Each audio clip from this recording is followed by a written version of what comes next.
Well, good morning, ladies and gentlemen. I'll call to order the Municipal Planning Commission for Tuesday, June the 13th. First on our agenda is the adoption of this agenda. Mr. Marshall, please. Thanks, Madam Chair. I'll move the adoption of the Municipal Planning Commission agenda for Tuesday, June 13th, 2023. Okay, thank you. I have a motion by Mr. Marshall to adopt the agenda as presented for June the 13th, 2023. Is there any additions or deletions this morning? Seeing none, call the question then on Mr. Marshall's motion.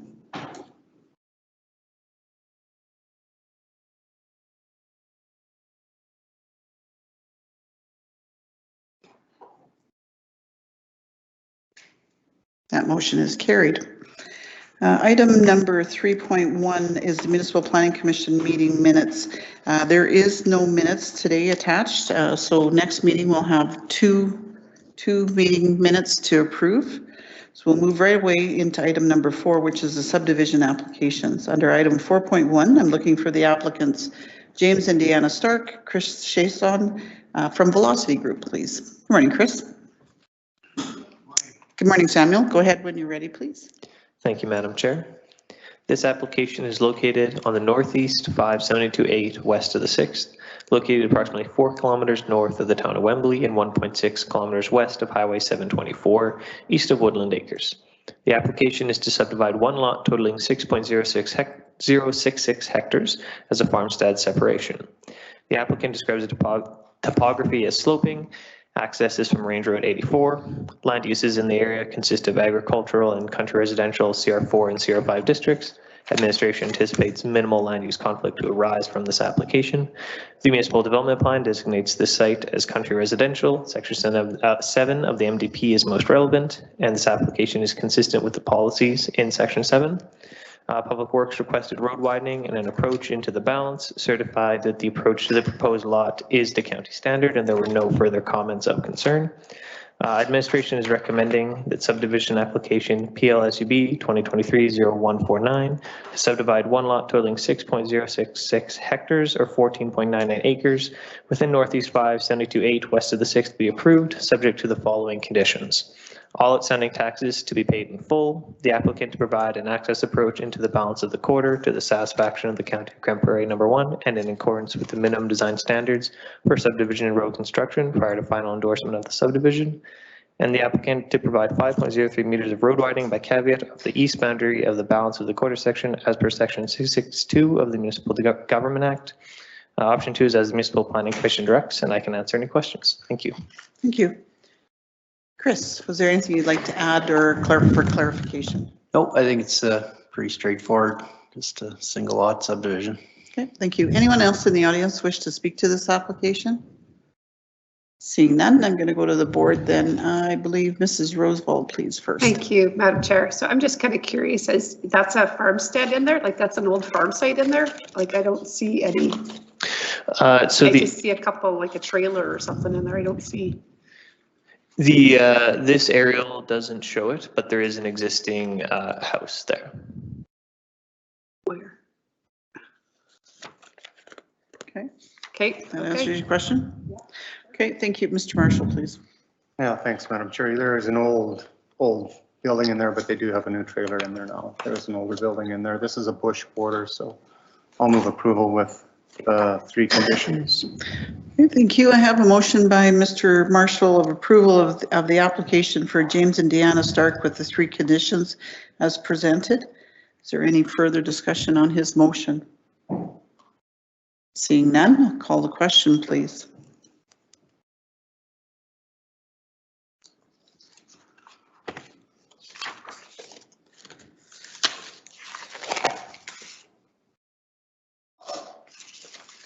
That motion has carried. Thank you. Thank you.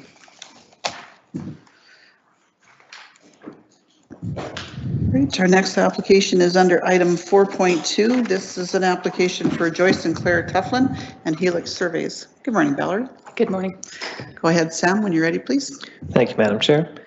This application is located on part of Southeast 357311, west of the 6th, approximately 2.4 kilometers north of the hamlet of Hythe, west of Highway 721. This application is to subdivide one lot totaling 4.07 hectares or 10 acres as a farmstead separation. The farmland assessment rating on this is a total 156 acres at 60.1%. The applicant describes the topography as sloping to the south. Access is from Highway 721. Land uses in the area consist of agricultural and country residential CR5 districts. Administration anticipates minimal land use conflict to arise from this application. The municipal development plan designates this site as rural. Section 6 of the MDP is most relevant. This application is consistent with the policies set forth in Section 6 of the MDP. Alberta Transportation commented that the existing approach is acceptable access, 30-meter road dedication parallel to Highway 21 across the entire frontage of the proposed parcel is required to be registered on title by caveat.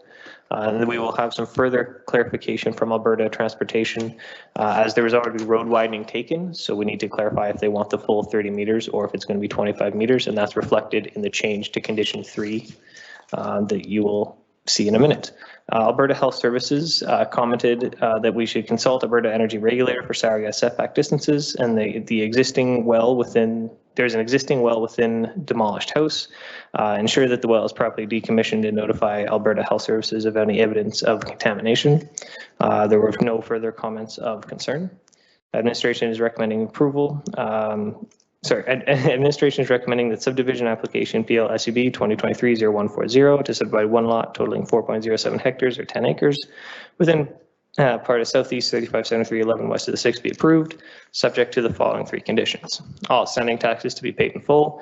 Applicant provide an access approach into the proposed lot and into the balance of the quarter to the satisfaction of the County of Grande Prairie number 1 and in accordance with the minimum design standards for subdivision and road construction prior to final endorsement of the subdivision. And this condition number 3 was what was changed.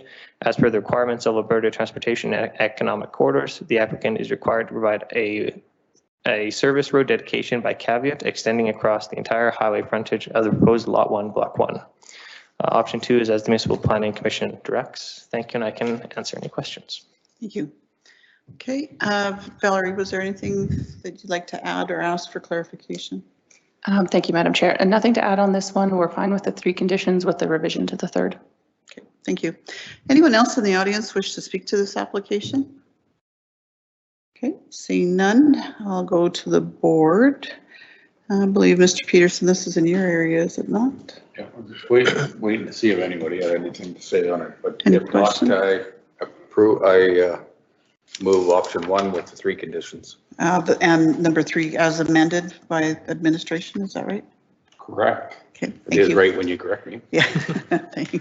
I have a motion by Mr. Peterson to approve the application for Joyce and Claire Tufflin with the 3 conditions, the number 3 being amended to say, as per the requirements of Alberta Transportation and Economic Corridors, the applicant is required to provide a wide service road dedication by caveat extending across the entire highway frontage of proposed lot 1, Block 1. Is there any further comments, questions by the board? Seeing none, I'll call the question then on Mr. Peterson's motion, please.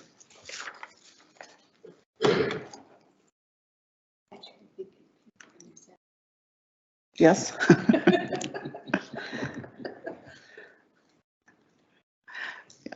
That motion is carried. Thank you.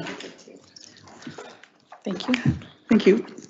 Item number 4.3, then I'm now looking for the applicant 358140 Alberta Limited and Barstow and Associates, please.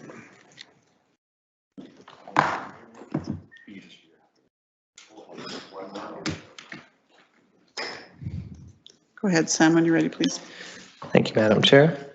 This application is located in part of Northwest 97210 west of the 6th, approximately 2 kilometers northwest of the town of Beaver Lodge. This application is to subdivide one lot totaling 6.52 hectares or 16.11 acres for country residential use and to consolidate an existing lot totaling 6.27 hectares or 15.5 acres into the quarter section. The farmland assessment rating is a total 129.89 acres at 24.3%. The applicant describes the topography as mixed with brush shrubs and existing yard site.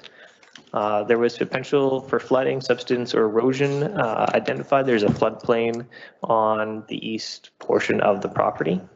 Access is from Township Road 712.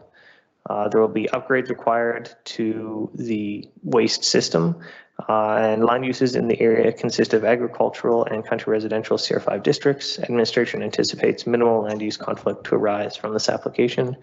The municipal development plan designates this site as rural urban fringe. Section 12 of the MDP is most relevant, and this application is consistent with the policies set forth in Section 12 of the MDP. The existing deferred reserve caveat on CFT 152.129.961, that is the lot being consolidated into the quarter, will be registered on title of the balance of the quarter and not taken at this time. Public Works had no concerns with the consolidation, but requested environmental reserve for the floodplain on the new lot being subdivided, and they also requested a larger setback for the dugout, which is accommodated in the attached drawings. The safety codes required that the open discharge will require a permit to be moved to the proposed location. Parks and Recreation also requested environmental reserve and requested municipal reserve to be provided as DRC or considered for cash in lieu. And Alberta Health Services also commented that the existing pump out must be moved to meet the provincial setbacks. There were no further comments of concern.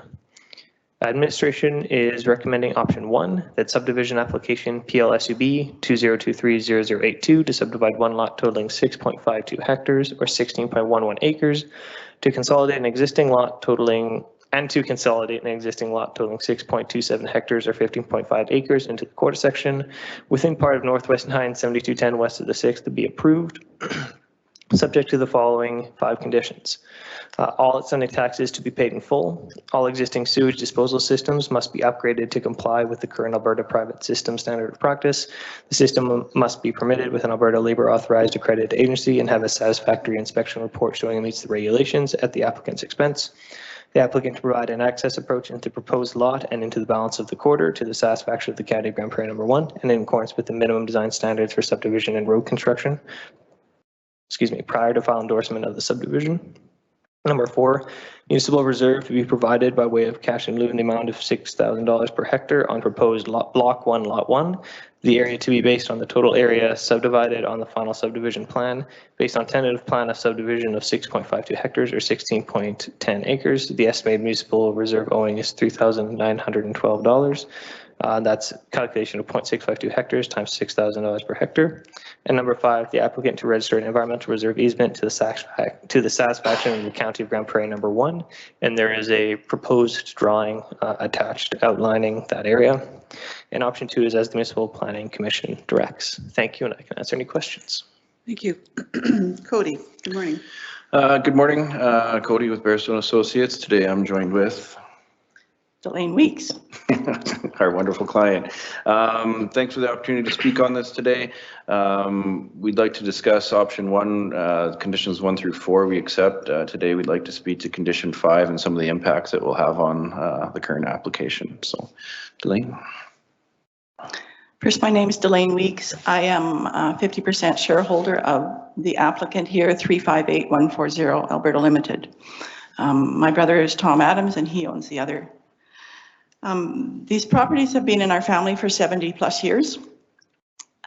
There's several reasons that we would like the 5th condition waived.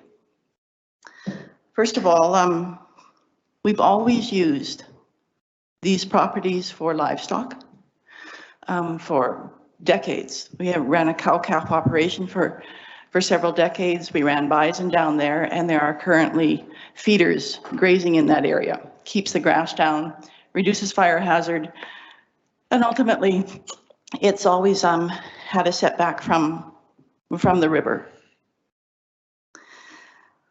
The second reason that is the risk of flooding.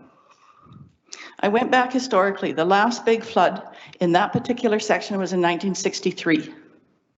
Several things have happened since then. Our father built a large berm so that our buildings, we had cattle sheds, barns, feeders, never had any problems with flooding. As well, the Beaver Lodge River has a fraction of the water today that it did several decades ago.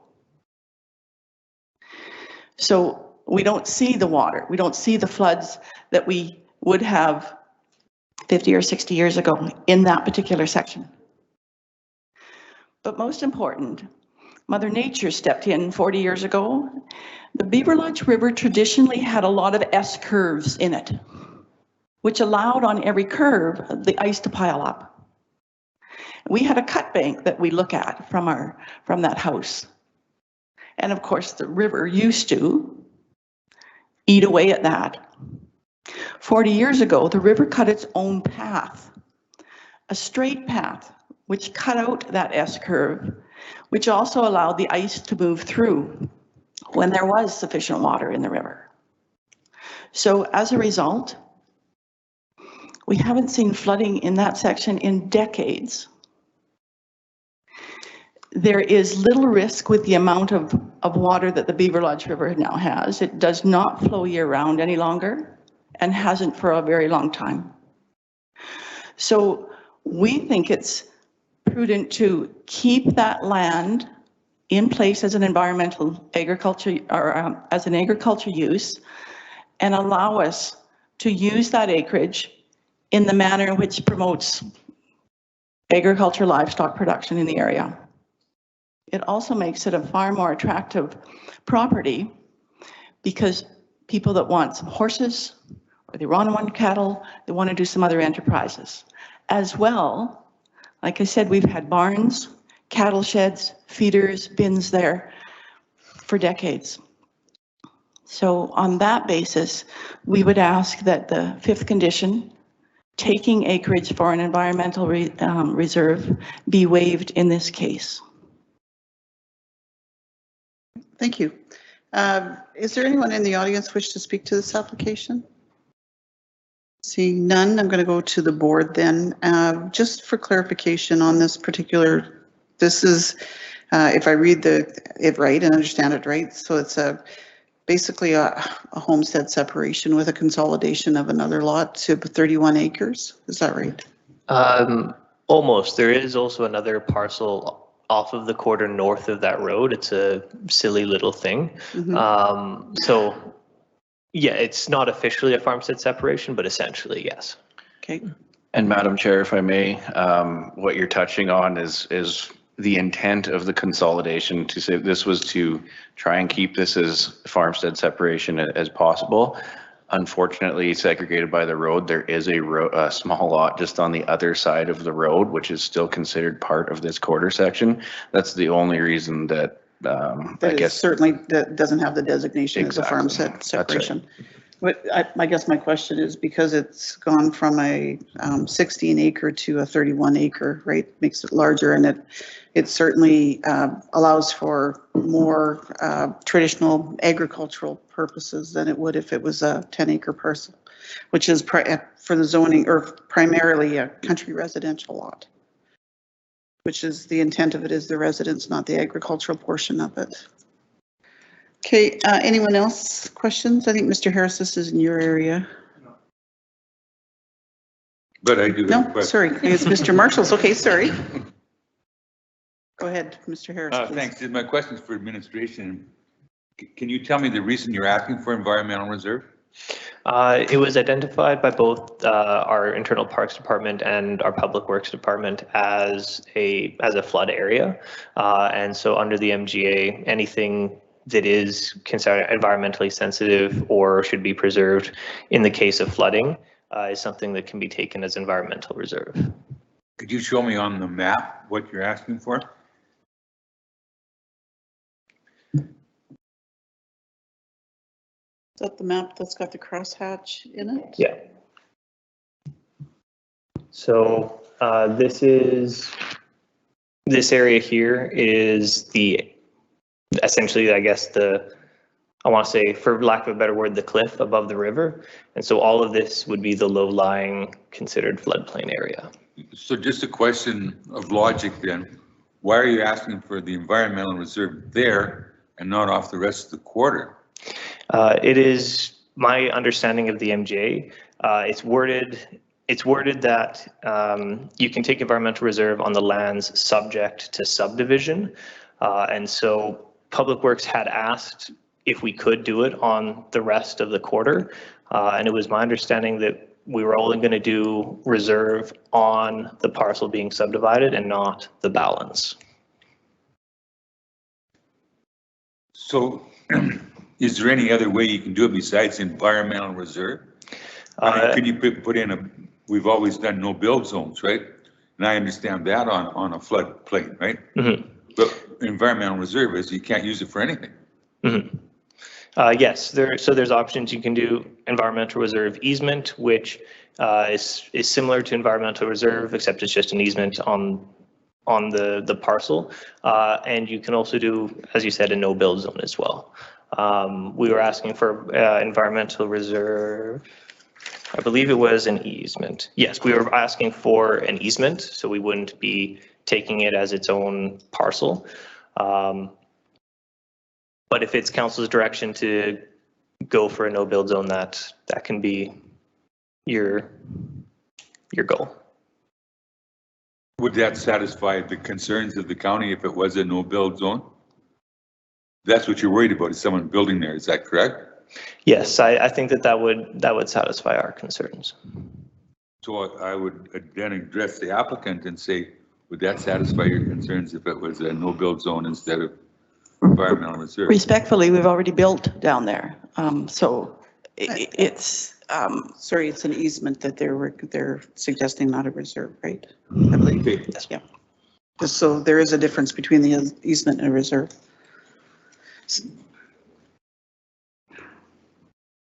So you've built, there's already been something built within the crosshatched area that's identified there? Not in the crosshatch area. Well, I'd have to go. It doesn't look like it from the aerial. It's close, but the cattle sheds had been built in that area, and they were old. We've had this so we dismantled that 2 years ago, but ultimately we would appreciate the ability to rebuild if we were running a larger operation. Frankly, if the top sections of that land were not rented out, currently it would be the perfect situation for a cow-calf operation or a livestock operation. Ultimately, now we use the river flats for the entire section for that purpose. So,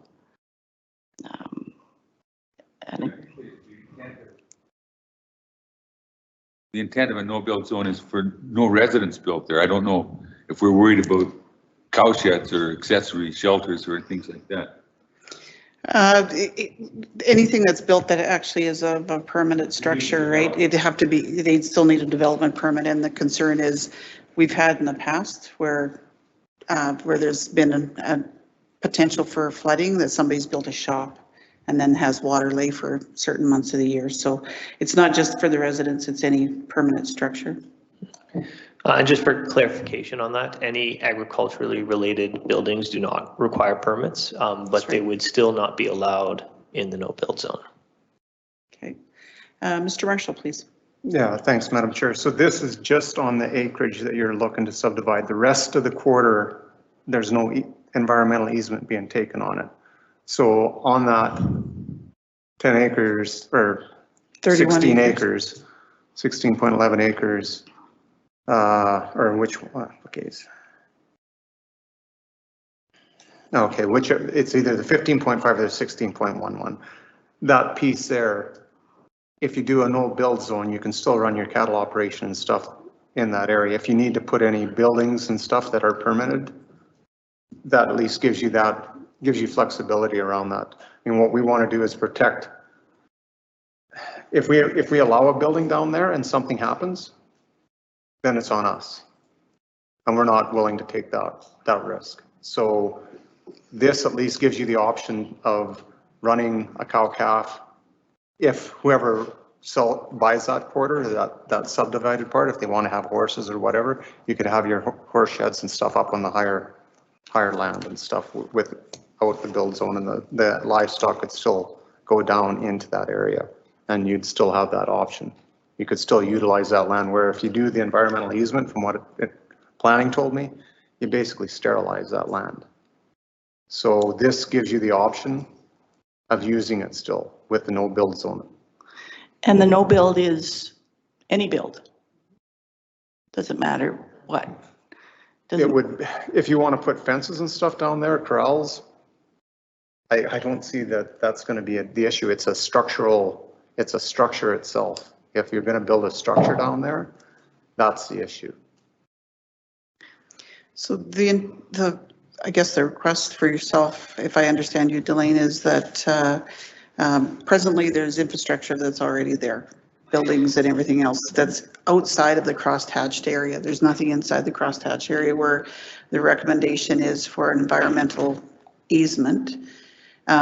Your concern is that whoever owns this piece of property would not be allowed or have access to the river for water, is that? No, the water is not an issue. There's an artesianal well that always fed the corrals and the cattle, and so it wasn't, the water was never a problem. I think it was just we wanted to be able to graze, and if people wanted to, ourselves included, if we wanted to rebuild the sheds, the shelters, and the barns, we would be able to do that. You could still do that outside of that area.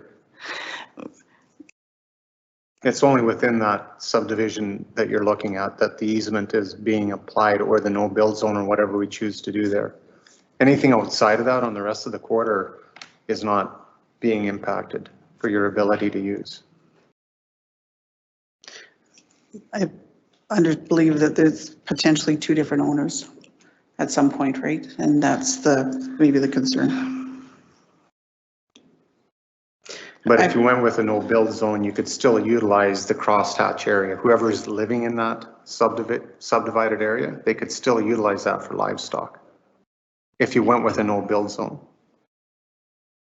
it's not limiting that. I have a couple more questions, Mr. Yeah, Marshall, before I come back to you. Okay, Mr. Krennic, please. Thank you, Madam Chair. In regards to, just for my own personal verification on this, is no build zone or easement mean that the buildings cannot be attached to the ground, or can they be not attached to the ground and still, do they fall in two different categories, like a skidded barn, for example? I don't have my book with me. It's fine, right? This applies only to a permanent structure. We'll ask administration, because our interpretations, I think sometimes depending on the area. Sam, do you happen to have your? Michael might be able to correct me, but my understanding is that no build zones apply to any structure. So one that's removable though, like in, for example, cattle barns or cattle sheds can be on skids and be moved from place to place, right? And so that's a concern or a question. Yeah, and to my understanding, the no build zone would still apply to those movable structures, but Michael might be able to clarify that.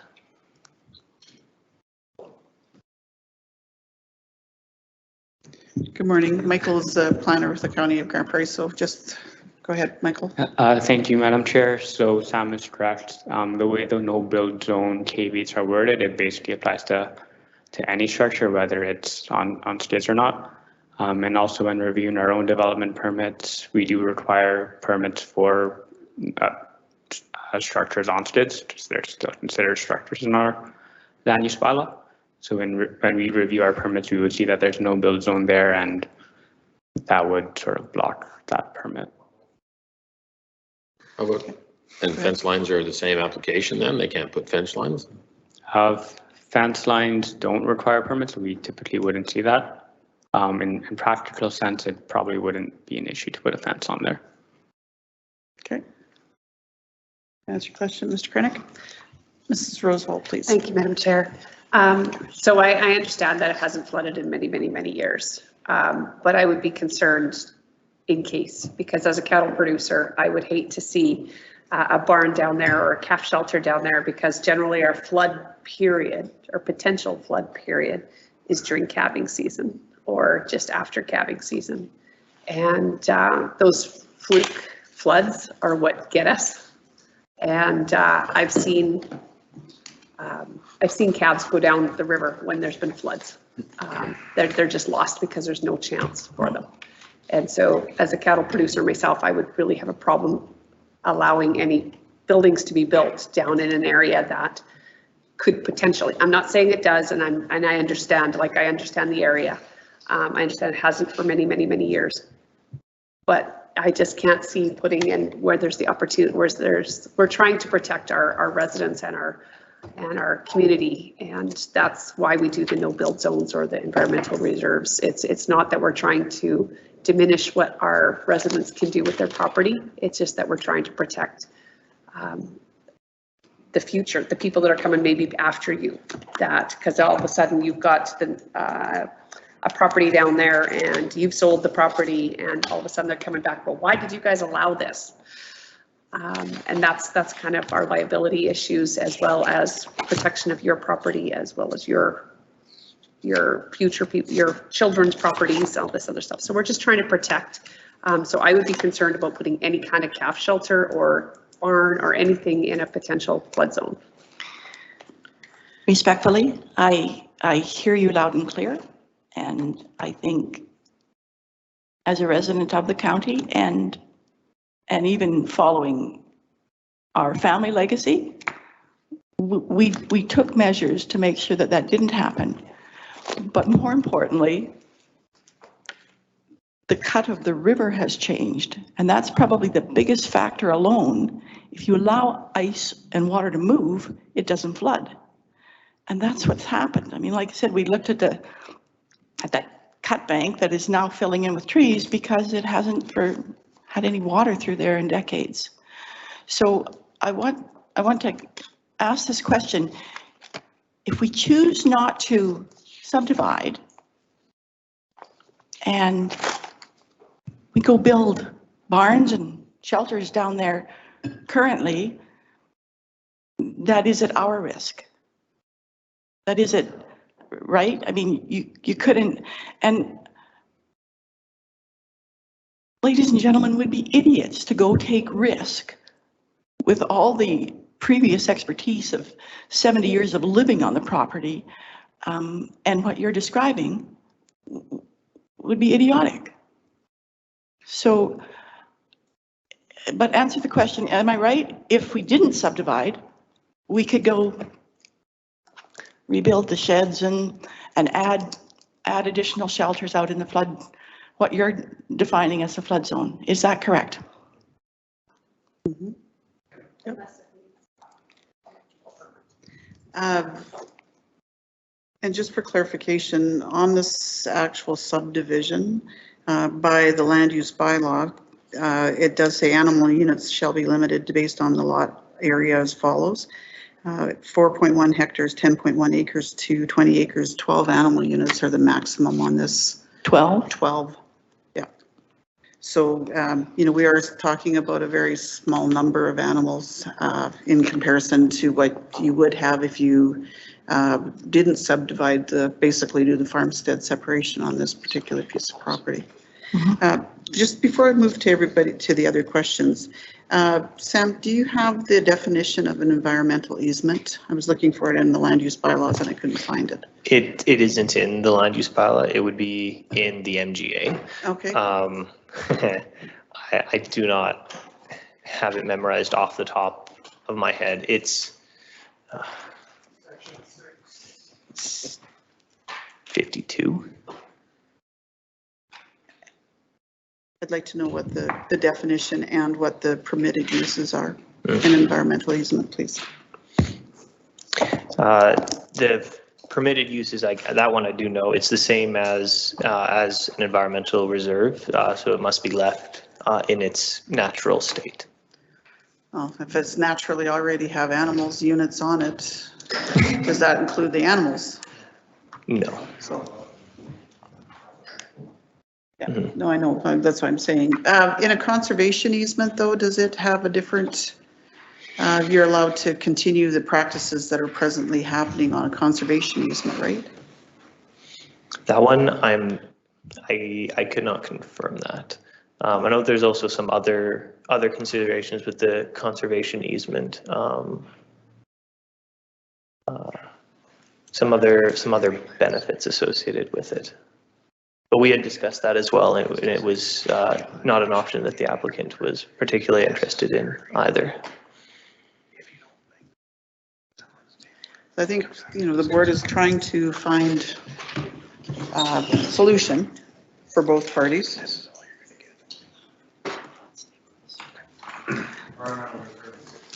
Yeah, I see that.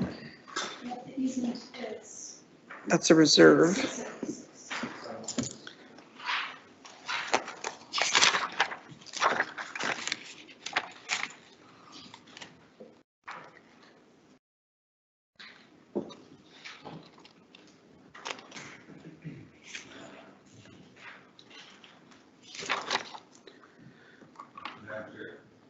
Sorry, yes, Mr. Harris. Just while we're looking this up, I would really like to encourage the applicant to consider a no-build zone. It's probably the least restrictive. And it would allow your application to go ahead. So if we decided to do that. May I ask, Madam Chair, may I ask then, I would like to table this. I have a 50% shareholder that happens to be family that I just need to make sure we're on the same page on this. So fair enough. Yeah, for sure. Go ahead, Mr. Marshall, please. Thanks, Madam Chair. I'll move that we table this application to the next MPC. Thank you. I have a tabling motion by Mr. Marshall of the application for 358140 Alberta Limited to the next Municipal Planning Commission meeting. Do you have a date for that, Sam? I believe that it's the 26th. Okay, thank you. Till the 26th of June. thank you. Okay, call the question then on Mr. Marshall's motion. Till the 26th, June the 26th MPC? 27th. Or 27th, I guess. Thank you. Yes. Okay. So whatever the next one is, please, Tara. Thank you.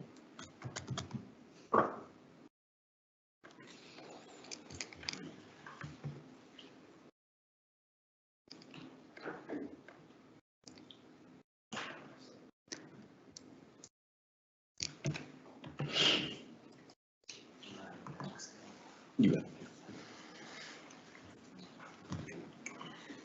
have. Thank you. We have to say anything. Okay.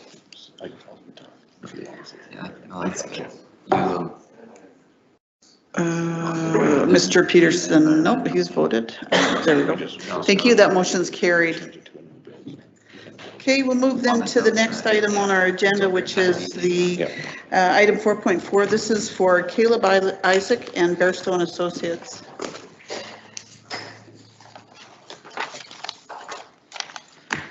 Go ahead, Sam, when you're ready, please.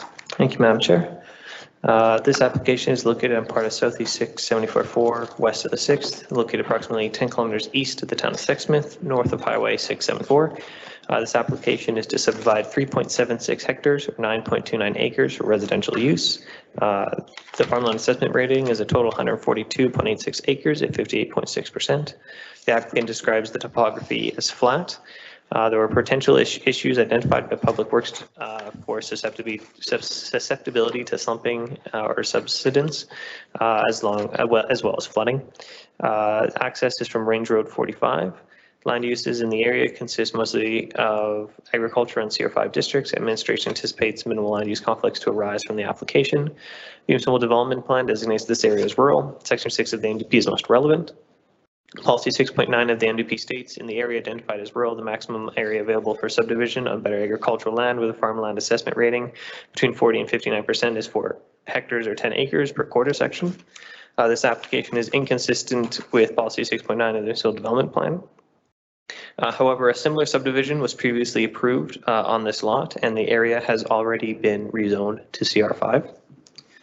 The County Public Works Department Opposes the subdivision due to concerns with drainage and geology. Alberta Transportation commented that they require a 30-meter wide dedication for service road right-of-way across the entire highway frontage of the proposed parcel, parallel and adjacent to Highway 674. The County Parks Department also, they asked for the wetland on the proposed lot to be taken as environmental reserve and asked that cash in lieu be considered for the municipal reserve owing and the deferred reserve caveat on title. There were no further comments of concern.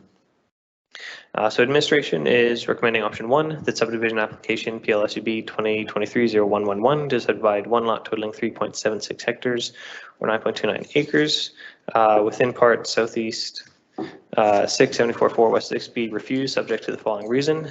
The application is inconsistent with policy 6.9 of the municipal development plan. Option 2 is that the subdivision be approved subject to the following 5 conditions. All outstanding taxes to be paid in full. Municipal reserve to be provided by way of cash in lieu in the amount of $6,700 per hectare on proposed Lot 2, Lot 1, and for the deferred reserve caveat on title. The area to be based on the total area subdivided on the final subdivision plan, with the deferred reserve caveat on title to be reduced accordingly, based on the tentative plan of subdivision of 3.76 hectares or 9.29 acres, deferred reserve caveat of 1.39 hectares or 3.44 acres. The estimated municipal reserve owing is $3,450.50. Math is there. The application is to provide an access approach. Applicant to provide an access approach to the proposed lot and to the balance of the quarter to the satisfaction of the County Grand Prairie Number 1 and in accordance with the minimum design standards for subdivision road construction prior to final endorsement of the subdivision. Number 4, the applicant to register an environmental reserve easement to the satisfaction of the County Grand Prairie Number 1. And 5, as per the requirements of Alberta Transportation and Economic Orders, the applicant is required to provide a 30-meter wide service road dedication by caveat extending from Road Plan 062-5319 across the entire highway frontage of the proposed Lot 1, Block 2. Option 3 is as the Municipal Planning Commission directs. Thank you, and I can answer any questions. Thank you. Cody, good morning. Good morning. Once again, today I'm joined with our applicant, Mr. Isaac. Just a quick history lesson on this. I don't know, maybe you, Madam Chair, were around long enough for the last time this one came up. It was through the Lovrod family, which this land has now been purchased through Mr. Isaac. Of course, we're dealing with the long time for title transfer, but it is in motion. We have applied for the same subdivision that was previously approved before that didn't proceed. Since then, obviously, the farmland assessment stuff has started to change how some of these applications are looked at. We had reached out to the department to appeal the farmland assessment rating. The response, which was forwarded on to administration, was obviously that this piece has none. It is not quality farmland, nor has it ever been quality farmland. Historically, looking at the air photos, how it was used with dwellings, vehicles, some other things. There's no doubt that it's not used for ag. This is something we've discussed at the recent MDP review and with the farmland assessment rating. Right now, the farmland assessment rating is averaged across the quarter section. Something that is not working in this case for us, obviously, because it's very good farmland. It's not in this corner. When you average it out, it makes this piece not able to proceed. The opposite side of that, and we've seen as well, is sometimes we have very good farmland, but we have a large chunk that isn't very good, and it brings the average down, and it allows subdivisions to go on some of these things. So we brought that to the attention of administration, and it's something that I hope we can improve to make sure we are actively protecting the good farmland and using the pieces that aren't for subdivided land. So with that being said, we'd appreciate if council would consider option 2. Obviously, with the exception of condition number 4, in the spirit of the last conversation that we just had on the previous application, the ERE request is something that is a little bit prohibitive for these type of applications, understanding that basically it sterilizes the land. We do want this land to have access for horses or whatever else the zoning allows for. Ironically, the way the ERE would be split, and sorry, Sam, I'm not sure if the map was added to this package that you had provided me. It should be. You know, the other side of the application would still have full access to this low-lying area. for their animal units, et cetera, whatever may happen there. There is absolutely no doubt there should be nothing built there. We would ask that this condition be amended to a no build zone. It's too wet. There should be nothing built there, but we don't want to be prohibitive for any type of agricultural uses. It's a great place for something to go down and drink at. So with that being said, we greatly appreciate council to consider option number 2 with the amendment to number 4 to being a no build zone. And yeah, if we can have any questions, we'd be happy to answer them. Okay, thank you. Just go back here. Question, was there anyone in the audience wish to speak to this application? Seeing none, I just have a question. For administration, it said that no comments were received during the circulation period, and one was sent actually to KMSC Law. Typically, we don't see that as part of the circulation. Why was it circulated? They were on title. On title? Okay, thank you. I'll go to Mr. Krennick first, please. Thank you, Madam Chair. I'm quite familiar with this piece of property because it's not that far from my place. All the things that Barrows Associates have presented as far as in potential to this piece is true. I do not necessarily agree with, again, the farmland assessment rating, as again, I'm familiar with this land. I would like, I don't believe this is a recent farmland assessment rating. I think this is from 19 whenever, and we need to be a little bit more diligent in what we're doing when we look at some of these things, I believe.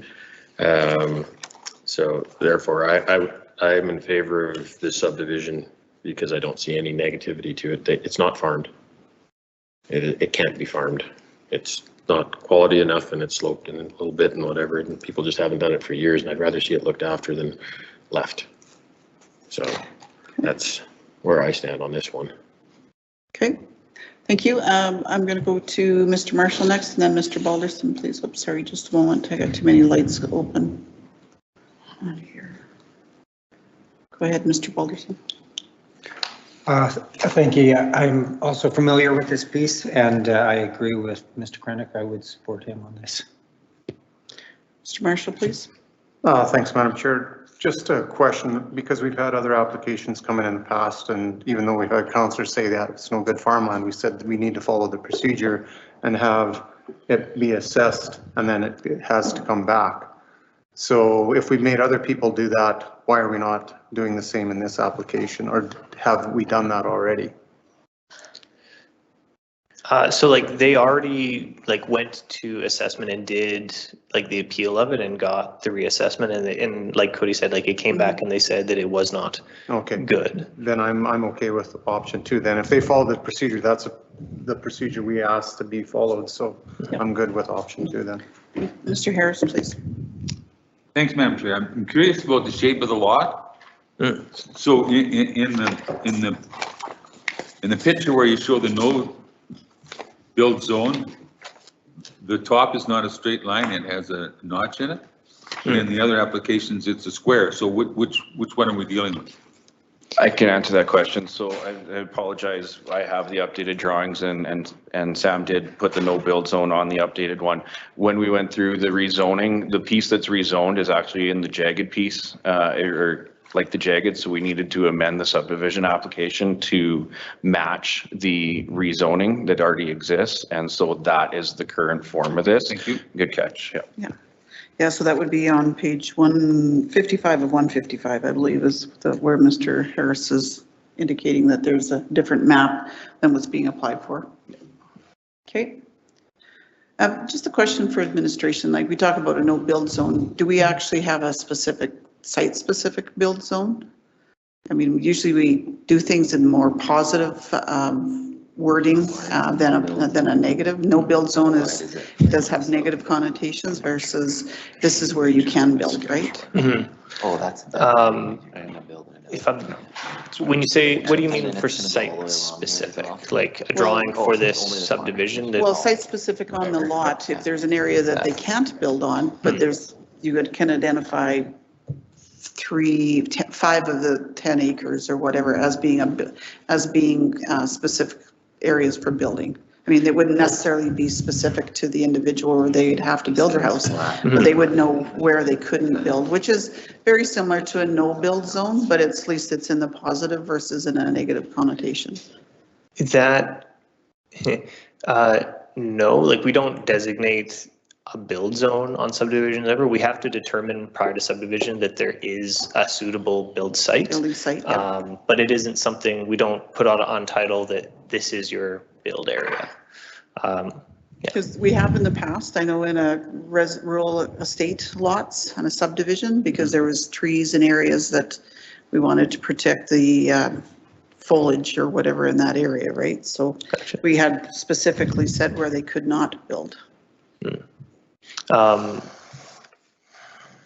I guess that's the same as a no-build zone, but. yes. Yeah, okay. Okay, no, I was just looking to see if there was an actual positive wording for it versus a negative wording for it. Okay.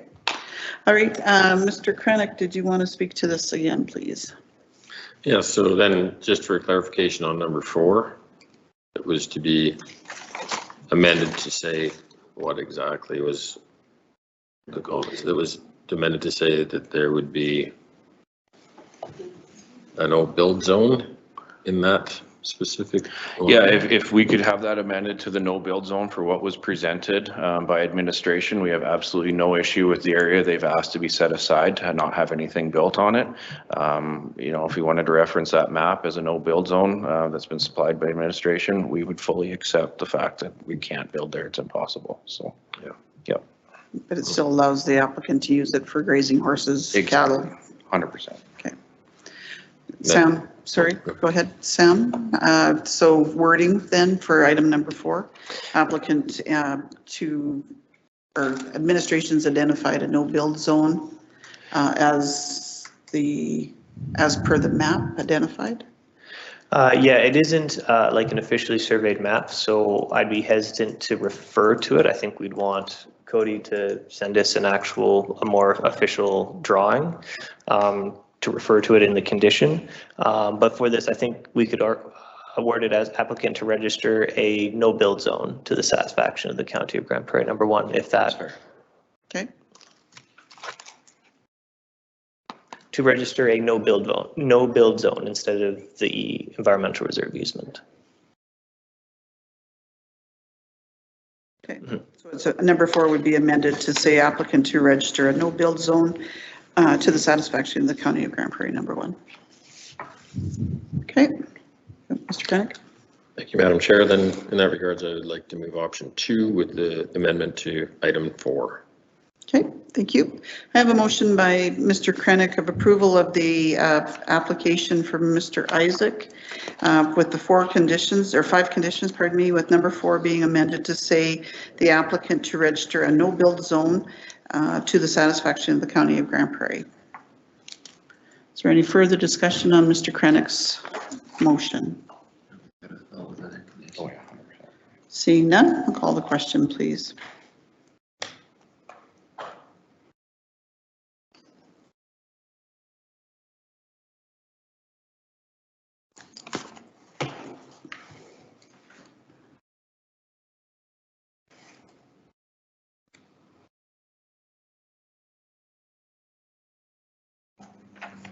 That motion's carried. Thank you, gentlemen. Yeah. Okay, we'll move then to item 4.5. This is, I'm looking for. Yeah, I'll show you. Okay, yeah. Thanks. And I apologize, there's a typo on this. The landowner should be 2236139 Alberta Limited. I was going to say, because didn't we just look at 358? Yeah. Yes, okay, so 4.5 is actually, sorry, if you're following along on the agenda, item 4.5 is 2236139 Alberta Limited. Okay. It starts on page 58 of 155 in our packages.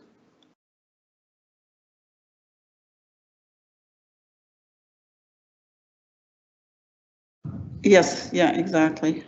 Well, it does say that in the actual header, under the request for decision, but if you go down further under the file number and the landowner, it's different on that one. Okay. Are you waiting for your for the applicant, your advice? Okay, go ahead, Sam, when you're ready, please. Thank you. This application is located on Southeast 3271-6, west of the 6th. The application is to subdivide one lot totaling 1.01 hectares or 2.5 acres for country residential use. The farmland assessment rating is a total 134.64 acres at 54.9%. This is a reapplication of a previously approved subdivision, PLSUB 2018-0675. The area was previously rezoned and the lot dimensions are identical to the previously approved subdivision. Access is from Township Road 715. The proposed method of sewage is a septic mound with upgrades going to be required. Land uses in the area consist of agricultural and country residential CR5 districts. Administration anticipates minimal land use conflict to arise from the application. And the municipal development plan designates this site as rural. Section 6 of the MTP is most relevant. Policy 6.9 refers to the maximum area for subdivision and farmland assessment ratings between 40% and 59%. The maximum is 4 hectares per 10 acres. The application is inconsistent, but again, it was previously approved. Safety codes commented that the sewage permit will be required for the installation of the mound. The County Parks Department requested cash in lieu to be considered for municipal reserve, and Alberta Health Services also commented that the proposed mound would have to meet provincial regulations. There were no further comments of concern. Administration is recommending option 1, that subdivision application PLSUB 2023-0137 subdivide one lot totaling 1.01 hectares or 2.5 acres within within Southeast 3271-6 be approved, subject to the following conditions, and these are the same conditions as were on the previous subdivision. All outstanding taxes to be paid in full. All existing sewage disposal systems must be upgraded to comply with the current Alberta private system standard of practice. The system must be permitted with an Alberta Labor Authorized Accredited Agency and have a satisfactory inspection report showing it meets the regulations at the applicant's expense. Applicant to provide an access approach into the proposed lot and to the balance of the quarter to the satisfaction of the County of Grand Prairie and in accordance with minimum design standards for subdivision road construction prior to final endorsement of the subdivision. Municipal reserve to be provided by way of cash in lieu in the amount of $6,700 per hectare on subdivision block 1, lot 2. The area to be based on total area subdivided on the final subdivision plan based on the tentative plan of subdivision of 1.01 hectares or 2.5 acres. The estimated municipal reserve owing is $676.70. Applicant to provide 5.03 meters of road widening by caveat off the south and east boundaries of the balance of the quarter section as per section 662 of the Municipal Government Act. Option 2 is as the Municipal Planning Commission directs. Thank you, and I can answer any questions. Okay, just before we get going, asking Cody, I just want to make sure that administration or the ladies and the recording secretaries have this correctly. The application is for landowner 2236139 Alberta Limited, and the legal description is not portion of Northwest 97210 west of the 6th located northwest of Beaver Lodge. Okay, and it's in Council District 1. Yes.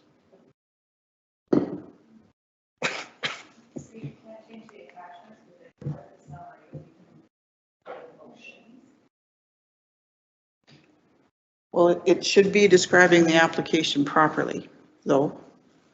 Like the request for decision should be accurate in what the application is. This application, as it is in our books and I believe in online, is not accurate. So it needs to be changed to the actual owner.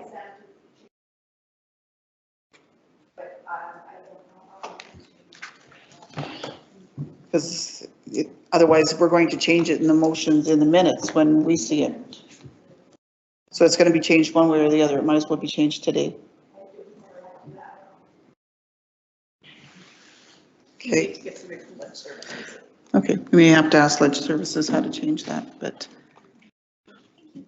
Okay, while we're doing that, I think we should maybe take a 5-minute recess and allow our Ledge Services to figure out how to do that, because otherwise we'll be doing it next meeting at when we're approving the minutes. So, okay, we're in recess.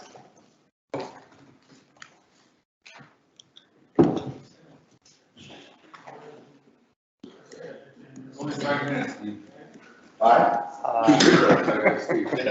It's a 2 cigarettes, right? Might not. I think so. That's where you see like Plans get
out in our recording secretary and in our minutes, so we'll move forward. Where were we at?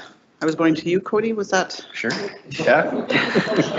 Was there a motion? No, we hadn't even had the motion. I think Sam had just addressed the application, right? Yes. Okay, so now I'll go to Mr. Bairstow. Was there anything you'd like to add to this mess? No.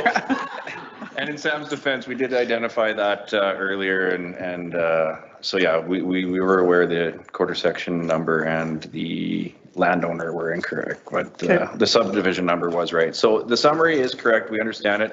The conditions of approval are as they were last time.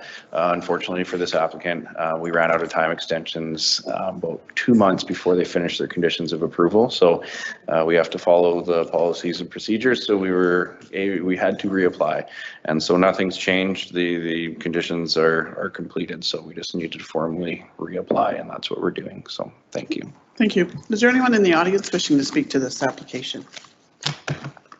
Seeing none, I'm going to go to Ms. Frayne, please. Sorry, did you? I don't know how come it all said come on. Okay, thank you, Madam Chair. Yeah, so I haven't heard anything and I don't see anybody else speaking, so I would make the motion option 1, I believe, with 5 conditions. Just my screen isn't quite 100%, so I'll just triple check on our big screen that that's correct. Yep, 5. Yep, 5 conditions, yeah. Yep. For sure. Okay, I have a motion by Ms. Frayne for of approval with 5 conditions for the application for 2236139 Alberta Limited. Is there any further discussion on her motion? Seeing none, I'll call the question, please.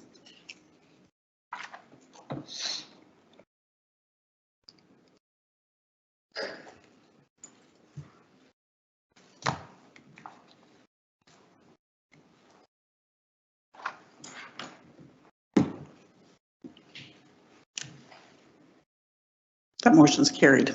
Thank you. Thanks for your patience in that. All right, we'll move then to item 4.6. I'm looking for the applicant Robert Rempel and Bairstow and Associates, please. Go ahead, Sam, when you're ready.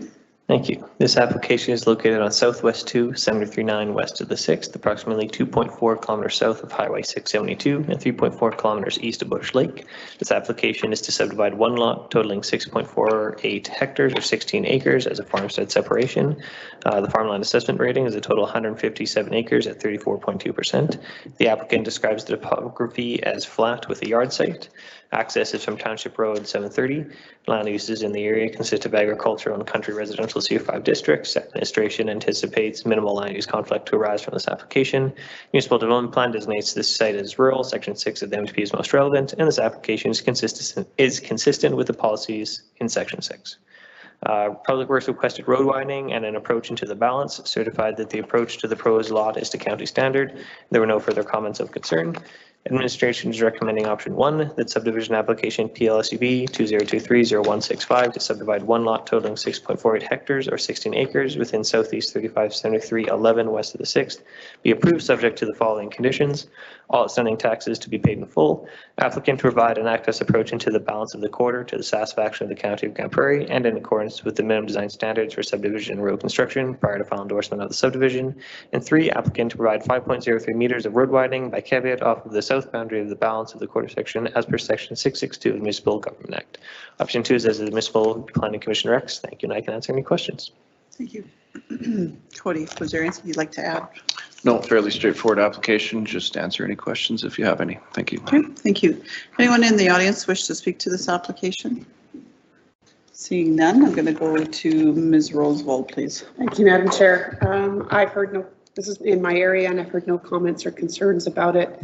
As we could see by the pictures, that they've kept it as tight as they probably could to the trees and stuff to keep as much farmland in use rather than in the subdivision. So I would move approval with that 3 conditions. Thank you. Mr. Peterson, to the motion, please.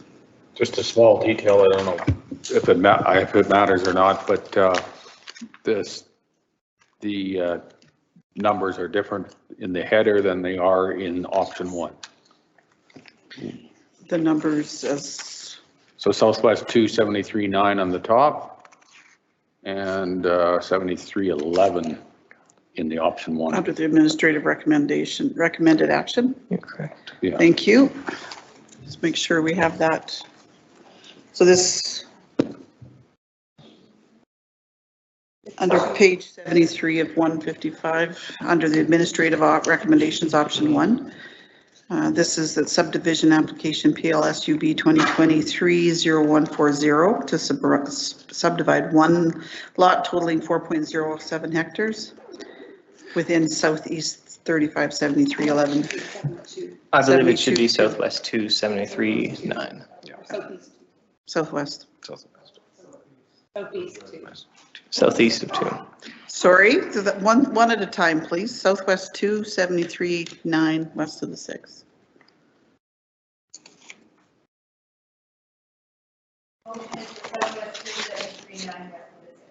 That's right. Thank you.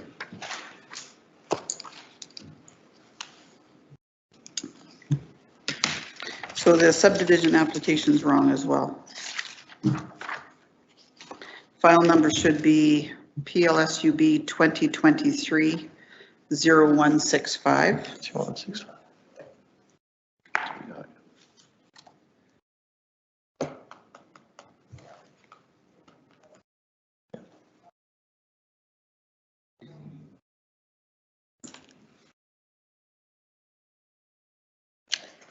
One 0165. Yes, thank you. That works. Perfect. Thank you. Okay, thanks, Mr. Peterson. I do have a motion by Ms. Roosevelt of approval of the application for Robert Rempel with the 3 conditions as presented. Is there any further discussion? Seeing none, I'll call the question then.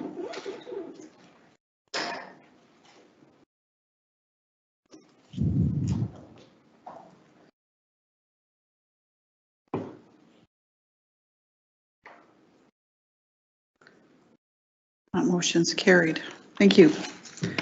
All right, we'll move then to item 4.7. I'm looking for the applicant Terry and Sheena Rule, Barstow and Associates. Go ahead, Sam, when you're ready. Thank you, Madam Chair.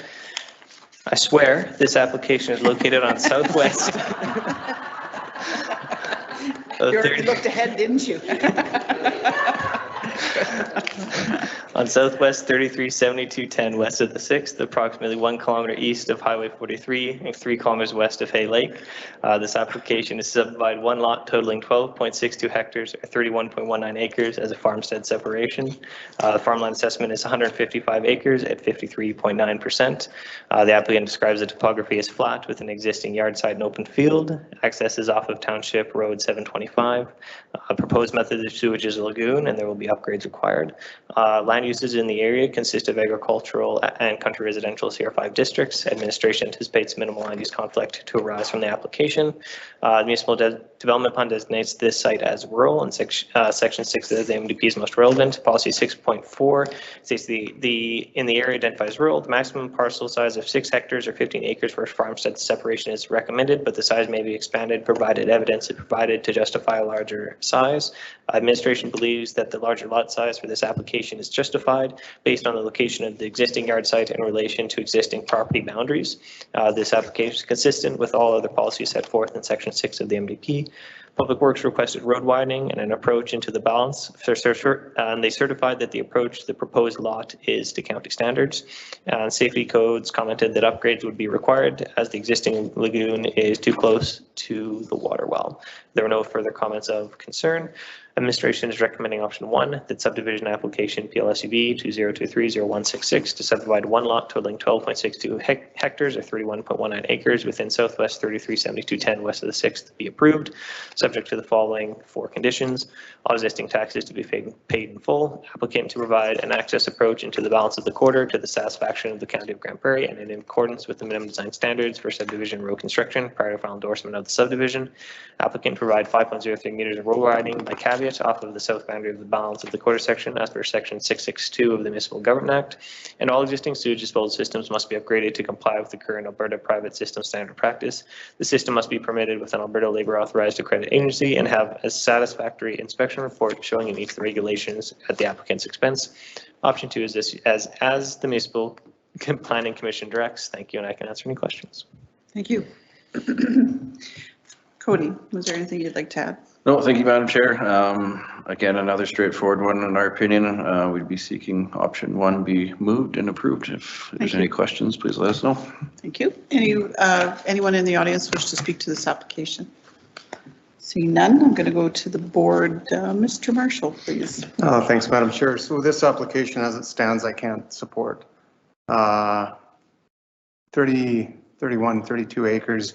I understand why they just went straight square in that whole corner, but you're taking up a lot of good farmland in the process. You could have came up straight off the road, which would have saved almost 10 acres off of this application from the east boundary if you would have moved that in. So as it is, I can't support this, just the amount of agricultural land that's being taken. If it was different, if they shrunk it a little bit, like I said, move that east boundary into where it came up right off the road, off the access, I could support it then, but as it is now, I can't support it. Okay, thank you. Anyone else wish to speak to this? I guess my question would be to the farmers on this board, even by changing the location or shrinking the size of the lot so that you'd be able to use part of the farmland. Would there be enough farmland to farm? That's, I guess, the question, especially with the size of the equipment these days. I have Mr. Harris next, please. Thanks, Madam Chair. If there's no other discussion, I'd move approval with the 4 conditions. Okay, there's one more question, I believe, Mr. Krenick, and then I'll come back to you, Mr. Harris. Go ahead, Mr. Krenick. Yes, thank you, Madam Chair. I was just going to respond to that question exactly, is that due to the size of the equipment and the farming acreage, as much as I don't like to give up farmland, and it wasn't for the fact that the road was angled like that, there's all those kind of things. I just don't see how you'd gain too much or actually farm too much of that. So that's just where I said I'm sort of in agreement with Mr. Harris. Okay, thank you. Mr. Balderson, please. Thank you. Yeah, and as a farmer too, I think a lot of these get done, and if it's farmable, they continue to be farmed because a person doesn't want 27 acres of lawn. So that's my feeling. Okay, thank you. I have a motion by Mr. Harris of approval with the 4 conditions. Was there any further discussion on Mr. Harris's motion? Seeing none, call a question, please.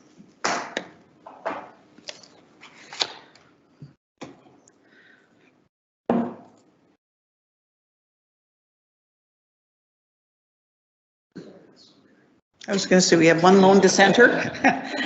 That motion's carried. Thank you. Thank you. We'll move then to item 4.8. This is for the applicant Aaron Ray and Bairstow and Associates. We have Mr. Tyson Sellinger.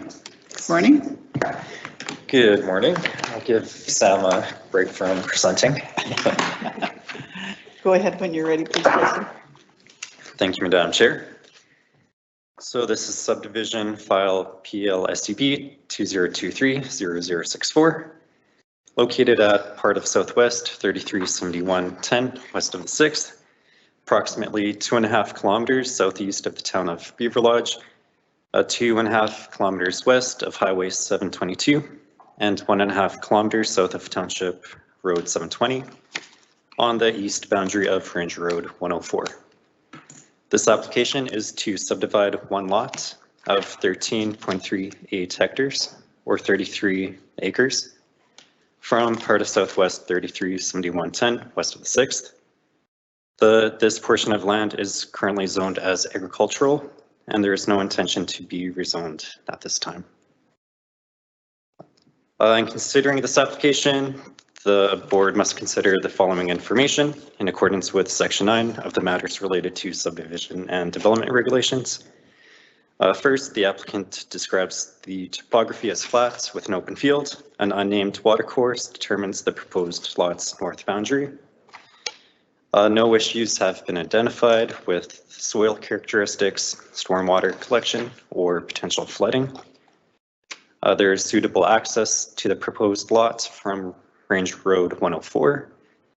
This access does need to be upgraded with gravel to county standards. Water and sewage availability has been deemed adequate. Land uses in the area consist mainly of agricultural and several country residential properties. Therefore, administration anticipates minimal land use conflict to arise with this application. The municipal development plan designates the future land use as rural urban fringe around the town of Beaver Lodge. So policies within section 12 are most applicable, wherein the purpose of the section is to avoid land use conflict between the county and the respective municipality. So again, the MDP identifies a 2-mile fringe area around the town of Beaver Lodge in accordance with policy 12.4. Next, policy 12.5 states the county will refer planning and development applications within this fringe area to the town. And lastly, policy 12.6 states that the county may prepare an intermunicipal development plan with the town of Beaver Lodge. The county does not have an IDP with the town of Beaver Lodge. However, an IDP is in the process of being written. Therefore, this application is consistent with our municipal development plan. No comments were received from the town of Beaver Lodge, who it was circulated to. There were no comments received from adjacent landowners. Public Works stated that access to the lots will require upgrading with gravel to meet county standards. And also road widening of 5 meters is required from the west boundary of the proposed lot. Furthermore, no concerns subject to standard comments was received from Alberta Energy Regulator, Alberta Health Services, ATCO Electric, ATCO Gas, and TELUS. Administration recommends option 1, that subdivision application, PLICB 2023-0064, to subdivide one lot of 13.38 hectares from part of Southwest 337110 west of the 6th, be approved subject to the following 3 conditions. 1, all outstanding taxes are to be paid in full. 2, applicant to provide an access approach into the proposed lot to the satisfaction of the County of Grande Prairie, number 1. And 3, applicant is to provide 5 meters of road widening by caveat off of the west boundary of the proposed lot and the west boundary of the balance as per section 662 of the MGA. Or option 2 is as the board directs. Thank you, and I can answer your questions. Thank you, Tyson. Cody. Thank you, Madam Chair. Yeah, just if there's any questions, obviously we appreciate an option 1 and a motion on. So I'd also like to say thank you to administration. This was an emotional file for the applicant as this piece is for her daughter with the passing of her husband. So there was a lot of work that went into it to get to this point, and I do thank Tyson and the other fellows for the help they had on this one. So thank you. Thank you. Anyone in the audience wish to speak to this application? Seeing none, I'm going to go to the board. I see Mr. Krennick first, please.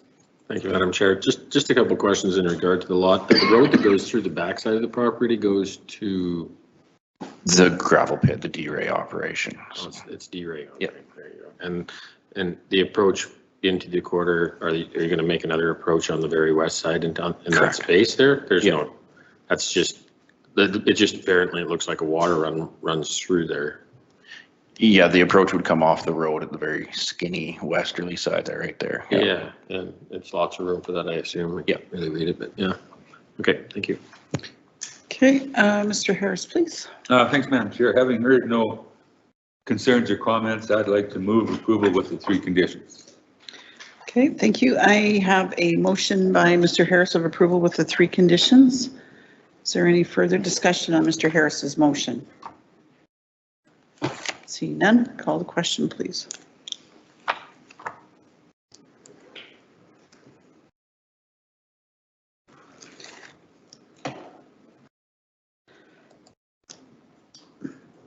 Okay, that motion is carried.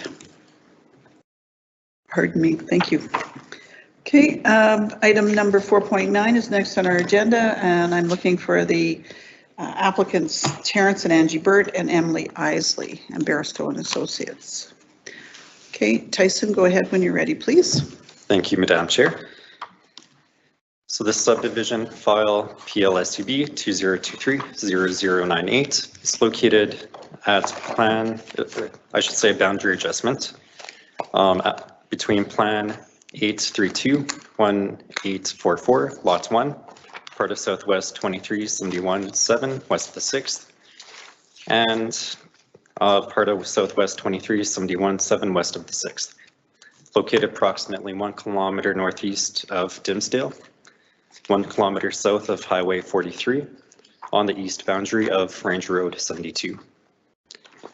The application is for boundary adjustment between the two lots, plan 8321844, lot 1, part of Southwest 2371-7, and part of Southwest 2371-7, west of the 6th. This portion of land is currently zoned as country residential CR5. So in considering this application, the board must consider the following information from section 9 of the matters related to subdivision and development regulation. First, the application describes the topography as mixed. There's a combination of trees, brush, and an open field with an existing yard site.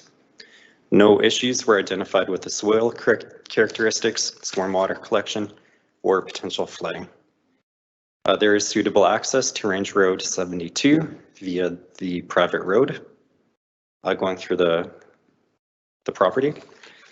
Next, water supply and sewage disposal is deemed adequate as existing private water and private sewage. Land uses in the area mainly consist of agricultural, country residential 1, 3, and 5, rural, medium industrial, and country industrial. The municipal development plan designates the future land use of this property as rural urban fringe with the city of Grand Prairie. So section 12 is most applicable. The MDP also recognizes that the property is within the intermunicipal development plan, a boundary between the city of Grand Prairie and the county of Grand Prairie number 1. The IDP states in policy 7.3 that the county will circulate subdivisions within the IDP referral area to the city for comments. This subdivision application was circulated to the city and no comments or concerns were received during the circulation period. Therefore, this application is consistent with the MDP and the IDP between the city and the county. This portion of land to be adjusted was rezoned to country residential CR5 back in 2016. For comments, Public Works stated that the stub road should align with the existing driveway. Road widening should be taken along the west boundary of plan 832-1844 lot 1, and the approach should meet country standards. Safety codes commented that all private sewage must be brought into compliance. Same with Alberta Health Services. Private sewage needs to be brought into compliance. City of Grand Prairie submitted 0 comments. There were no comments from adjacent landowners and no concerns subject to standard comments received from Alberta Energy Regulator, Alberta Transportation, ATCO Electric, and TELUS. Administration recommends option 1, that subdivision application PLSUB 2023-0098 for a boundary adjustment between plan 832-1844, lot 1, part of Southwest 2371, west of the 6th, and part of Southwest 2371-7, west of the 6th, be approved subject to the following 5 conditions. First, all outstanding taxes are to be paid in full. Second, applicant is to provide an access approach into the proposed lot to the satisfaction of the county of Grand Prairie, number 1. 3, applicant is to provide 5 meters of road widening by caveat off the west boundary of lot 1. Number 4, all existing sewage disposal systems must be upgraded to comply with the current Alberta private systems standard of practice. And And lastly, number 5, municipal reserve is to be provided by way of cash in lieu in the amount of $17,500 per hectare. The area to be based on the total area subdivided on the final subdivision plan. So based on the tentative plan of subdivision to be 28.6 hectares, the estimated municipal reserve owing is $50,085. Or option 2 is as the Municipal Planning Commission directs. Thank you, and I can answer your questions. Thank you. Cody. Thank you, Madam Chair. Again, memory's not serving well. I'm not quite sure how many of you were here before when this application went through. Obviously, there was a lot at the top as well. Some things changed where that portion of land wasn't going to be subdivided any further. So because such of a substantial change, we needed to reapply. So we're comfortable with option 1. It looks as it did last time, and would appreciate a motion on option 1. So if there's any questions, please let us know. Thank you. Thank you. I was going to say, I'm a little confused because I was here and this has been here before. Yes. Quite similar. Just missing the top piece now, right? Yeah, exactly. So. Okay, thank you. Anyone else wishing to speak to this application? Seeing none, I'll go to Mr. Zimmerman, please. This is in my area. I'd like to move option 1 with all 5 conditions. Okay, thank you. I have a motion by Mr. Zimmerman of approval for the application for Terrence and Angie Burt and Emily Isley with the 5 conditions as presented. Is there any further discussion on Mr. Zimmerman's motion? Seeing none, I'll call the question then.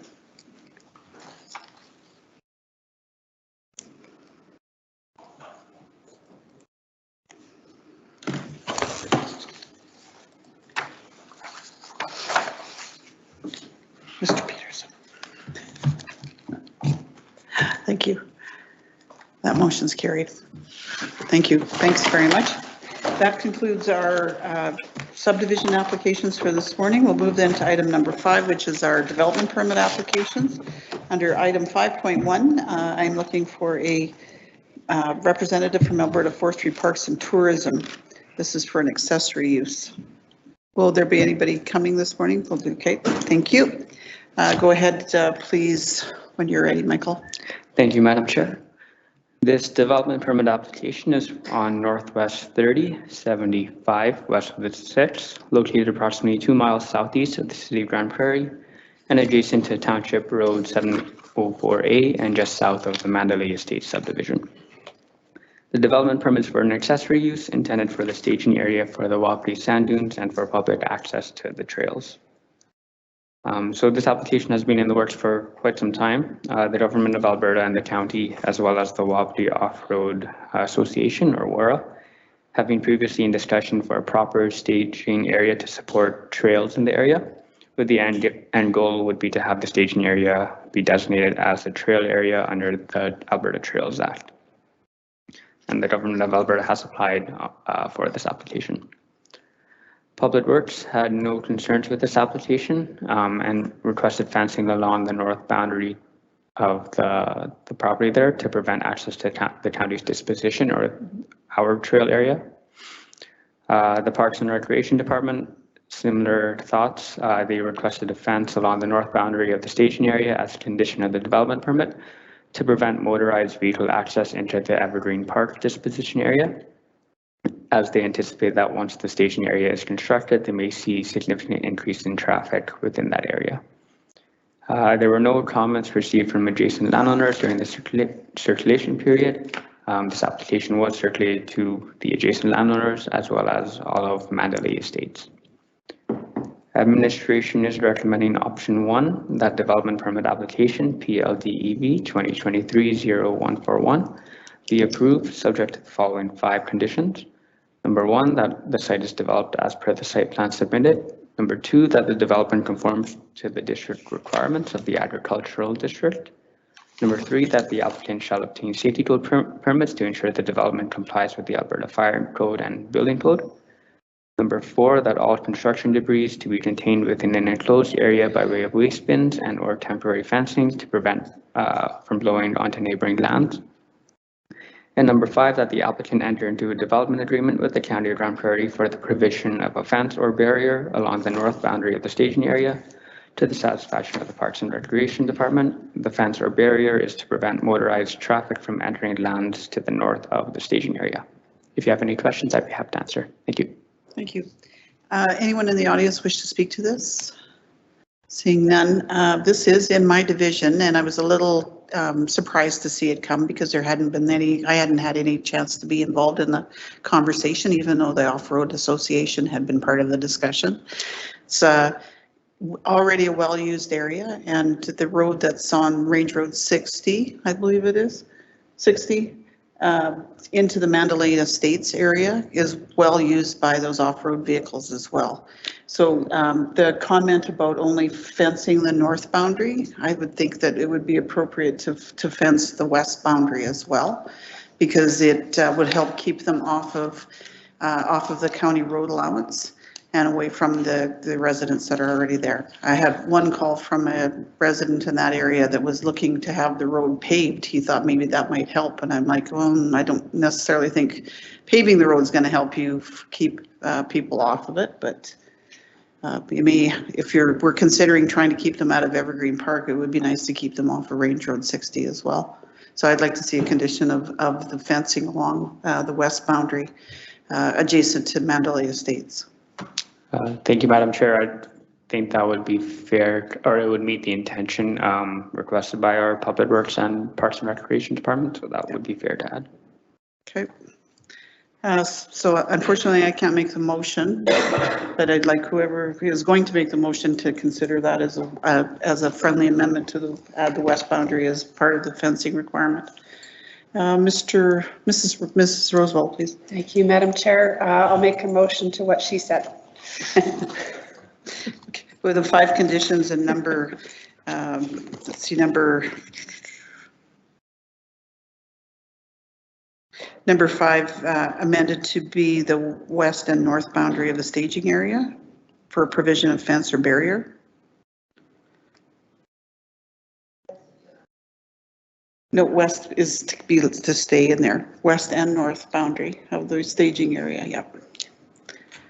Mr. Harris, did you want to speak? So I have a motion, sorry, to the motion. When you speak of the west boundary, because it goes on an angle, you mean that? Yes, because there's 3 houses up, you see where the road allowance. So how do they gain access to it? You put a fence up. Sorry? How do they gain access to the staging area? Staging area if you put a fence up. Well, you use the access off of Resources Road on 704A, and it goes down. You're going to put a fence across it. No, on the north side of 61, where it's on 60, right, basically the gravel road that goes up to the Ball Diamonds in Evergreen Park. But we're just talking about the red area there, right? Not the purple area, the red area is the staging area. I believe. The red area, so there's, so if you're talking about putting a fence on the diagonal part? That's the access point. The red area, the purple, okay. Sorry, I misunderstood.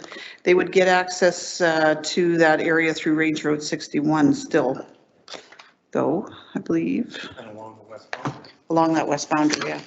So if you put a fence, they can't access it. Sure. The staging area, right? You're talking about putting a fence. Sorry, my concern is further north up in the purple area. Yeah, in the purple area. Yes, absolutely. Well, so we're putting a fence on the south part of that. But now you're asking them to fence the DML? Yes, past the residents so that they can't get through that area up to the west. That's a public road. Yeah. Not for SUVs, or not for off-road vehicles, it's not though.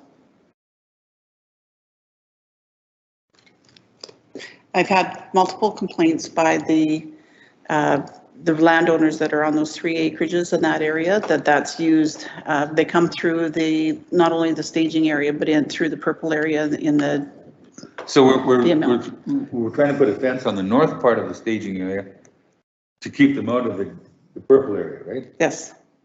But once you get to. And they're just going to go to the end and then go in the purple area anyway. Good. Yeah, I was just going to say it's not, yeah. I guess it's an attempt to try and keep. I think that these issues, this is just the first step in trying to address these issues. Yeah. So I think that if we put a fence on the north side, that would be fine. Okay, all right, yeah, I can understand where you're going with that now. I think in the future when we have an opportunity to speak to them, I guess, if they, you know, as the area councillor, I'd like to have had some of that conversation prior to this application coming, but unfortunately it wasn't included in the discussion. You know, I'd like to talk to them about what their plans are for the purple and how we keep them, you know, or how we appease the residents and look after our infrastructure on the roads. Include Evergreen Park in the discussion. And yes, absolutely, Evergreen Park as well. Okay, so I'd like to remove the west boundary, please. And I'm fine with that. Okay, thanks, Karen. Sorry, Michael, did you want to speak to that? Oh, no, that was just, thanks for the clarification on my end, because I didn't, now that we spoke about it, I understand where we're going. Thank you. Okay, thank you. Okay, I have a motion by Councillor Rosewald of approval with the, or Miss Board Member Rosewald with the 5 conditions. Is there any further discussion? Thank you, Mr. Harris, for the clarification. Seeing none, call the question, please. Excuse me.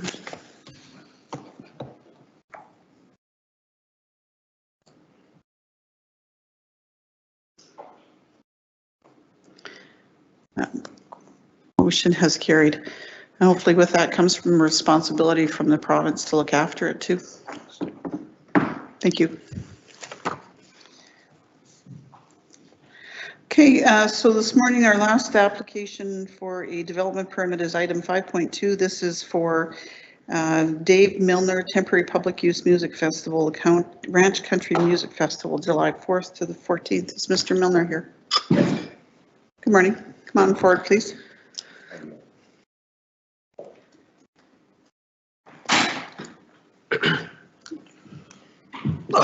Good morning. How's everybody this morning? Good, thank you. Go ahead, Sam, when you're ready. Thank you, Madam Chair. This application is located on lot 2A, plan 962-1403, part of Northwest 1725 west of the 6th, located 2.4 kilometers east of the city of Grand Prairie, 800 meters north of Highway 670.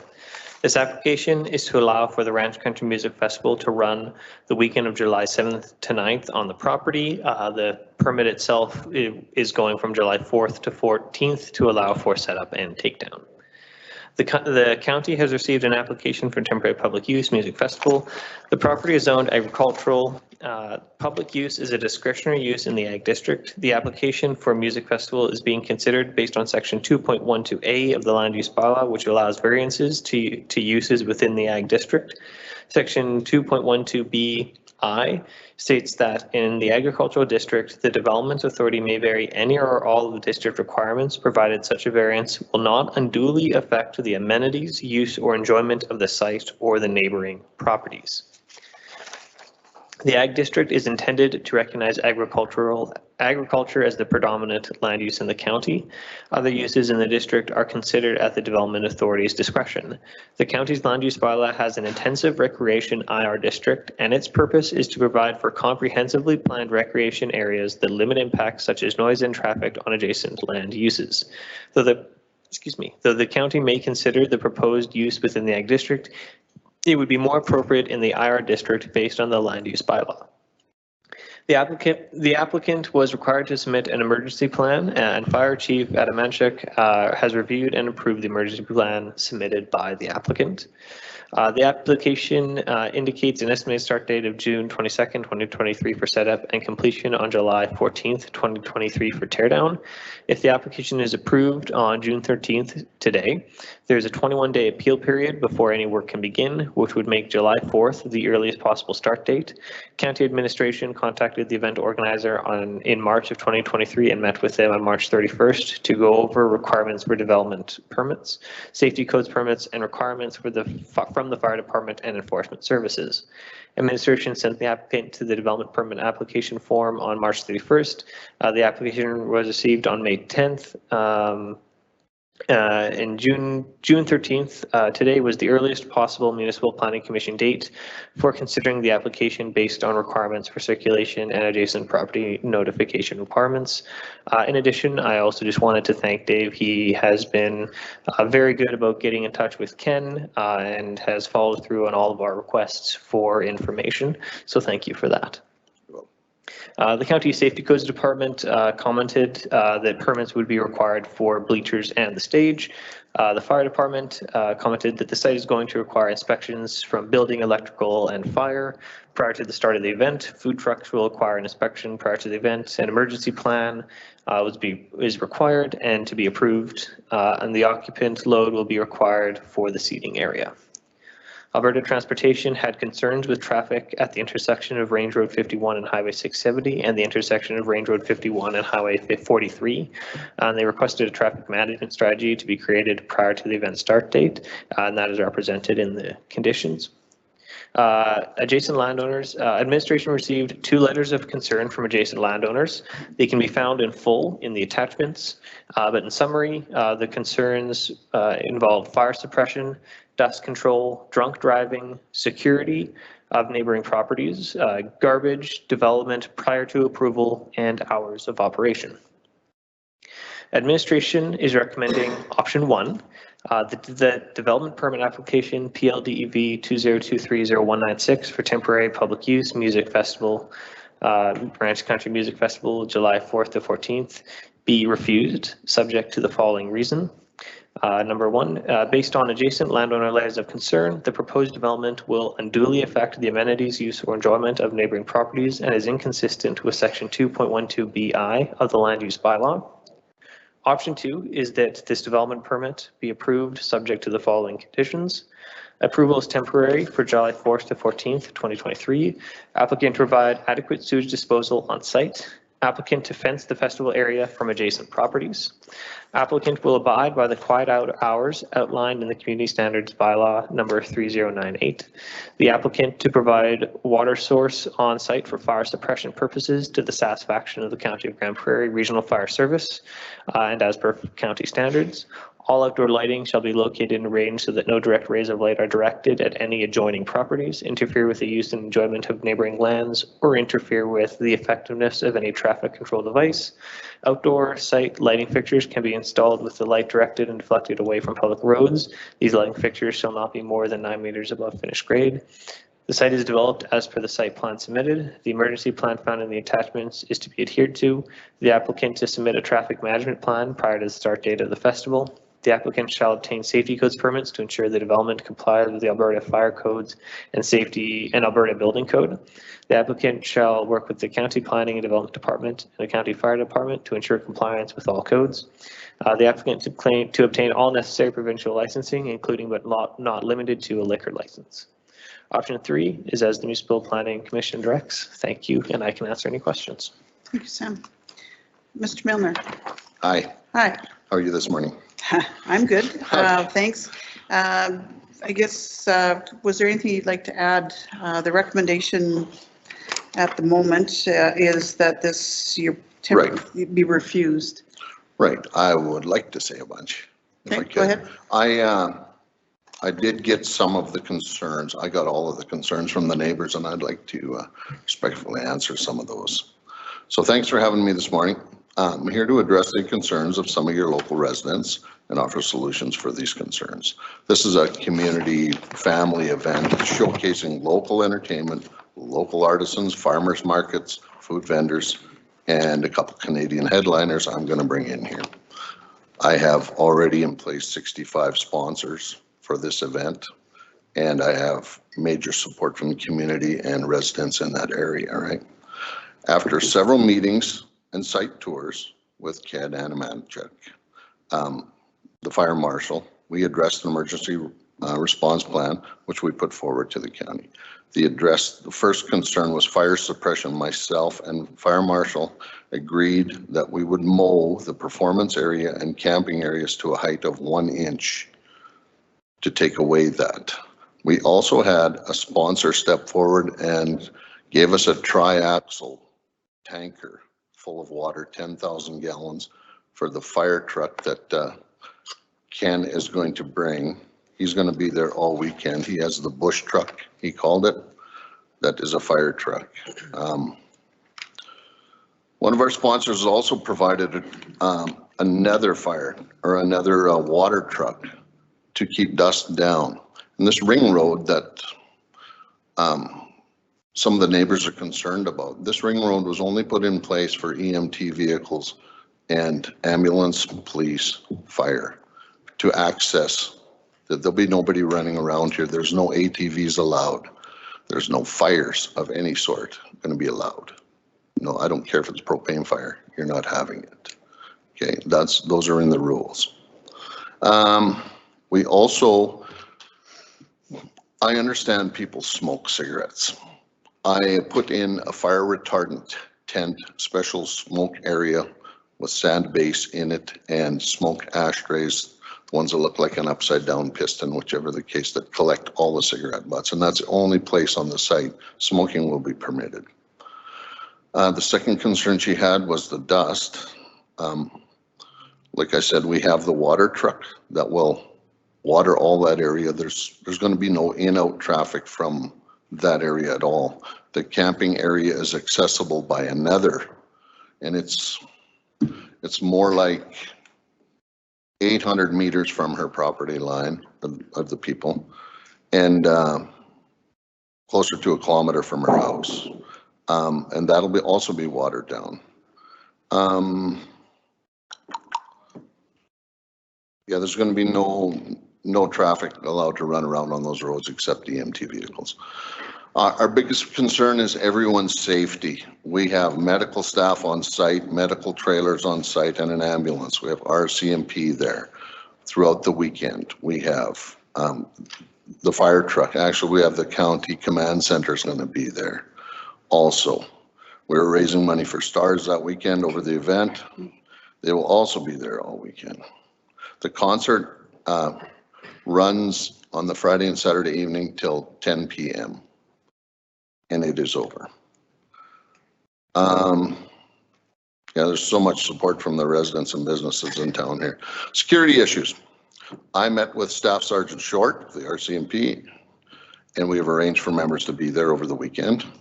I have employed Alomano Security to be our security provider. They also provide security for TP Creek and for the Grand Prairie Stampede. They're very well versed in their job and know what to do. I am prepared to. I'm going to fence the property between the neighbor, myself with a 6-foot steel fence, and put extra security people on that fence. I did have concerns about it. I walked over there to see the border there, and it is heavily bushed with willow and that kind of tree where it's pretty impassable and it's very wet. It's like a ravine through there too. So I don't see anybody wanting to run the gamut there, but I'm going to take the precaution and fence that and put security on there. I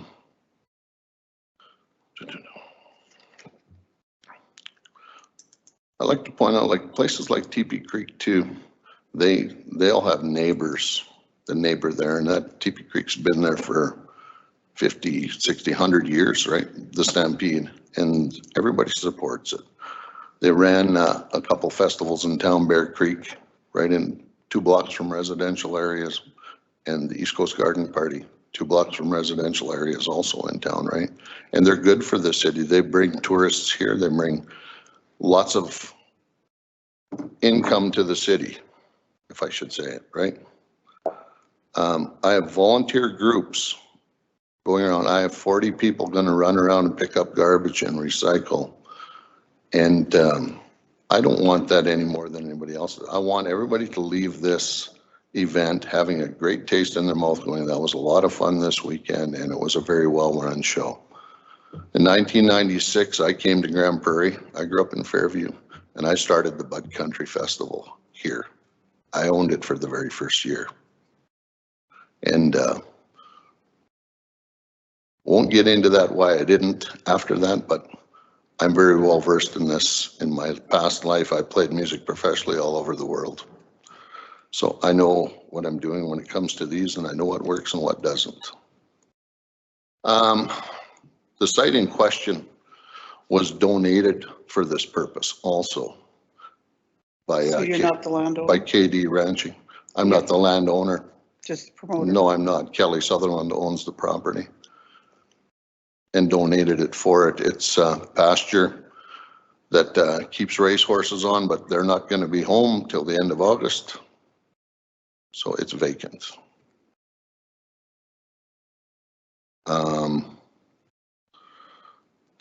We're supporting a lot of local businesses and industry. Like we do have a beer garden out there, but we're going to support the local brewery. We're going to support Latitude 55. It's only going to be local products moved out there, period. Local cooking, local artisans. We have a big artisan market where we got 50 artisans and marketplace, farmers market coming out there. We're trying to create like a little homey village kind of thing. We purposely did not bring in music that would attract younger generation. We're at a demographic of like 35, 40 to 75 years old. One of our acts does a George Jones tribute. The other act does a Don Williams tribute. You know, it's not what Teepee Creek is. Like when they bring in their acts, they have stuff that's going to attract kids, and they have big party problem. I don't want the party problem. I want to stay away from this, and I'm going to absolutely stay away from it. Okay, we have liability insurance in place. We have all our groups in place. I think it's a great attraction for Grand Prairie. It's just been proven in the past. Bud Country ran for 20 years here and brought a big influx into the country. We've been welcomed by all the businesses in town that we've gone to. What can we do? What can we do for you? Blah, blah, blah, blah, blah. Okay. Just combing through my notes here. I just think it's a really good thing for the community and something that's been missed. And since COVID, everybody's just reaching out for something to do in the community, you know. Hopefully I've addressed all the concerns that were happening there with the neighbors, and I would even provide weekend passes for all the neighbors. I want them to come and see what's happening in their backyard. Definitely as my guest, you know, to show that there's not a runaway going on here. We've spent a lot of time and money getting to this point, and my application would have been in a lot sooner. And Ken had left for a week's vacation, and I phoned him on holiday. Said, yeah, I'll meet you. And then the fires broke out here. And I wasn't able to talk to anybody for a month in the county. Everybody was busy with the fires that were going on here, understandably, right? So, and all the bands, everything, that the infrastructure that goes with this, it all had to be booked 6 months ahead of time. So you've been planning it for This has 6 been months. in the works for more than that, yes. Because you have to book your entertainment that far ahead, you have to do all these things. And I just couldn't, in January, I had a couple deaths in my family. I could not get in here in January and February. And I got in here in March for this, right? But when I did talk to, when I had my meeting here, everybody was like, wow, this is a great thing for us. This is a good thing. And just get this into us so we can disperse it amongst the community, like the neighbors, so they can all review it in whichever, right? And I have everybody's safety is at the forefront here, which I think I've outlined. Like, if I didn't, I wouldn't be having a second one. I'm pretty sure I wouldn't be permitted for one, you know, if I didn't run a good show.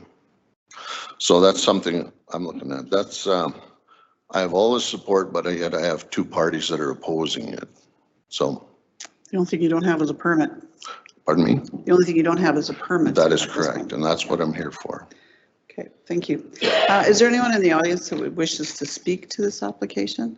Mrs. Small, if you'd like to come forward, please. You accept First, I want to say. Oh, hi. Dave, I'm Catherine Small. I'm your neighbor. We've never met. We've never met. Thank you. And I'm not here to oppose this music festival. I'm here to oppose the fact that he hasn't knocked on our door. Sorry, I'm not upset. I'm just nervous. No, I'm frustrated because you spoke to people throughout the city, throughout the county. Yeah. And you never drove down the road and said, hey, we're making these plans. I have an answer for that too, you know what? No, I don't expect an answer. Sorry, no, Mr. Milner, okay. You'll get an opportunity to respond. Sure, thank you. Mrs. Small is addressing the chair at the moment, thank you. I think it would be a wonderful event. But I do think that you are putting the pressure on this group of people to say yes, because you have been selling tickets for months. And that's where I stand. Thank you. Thank you. Thank you. Anyone else wish to speak? Sure, please come here to the desk.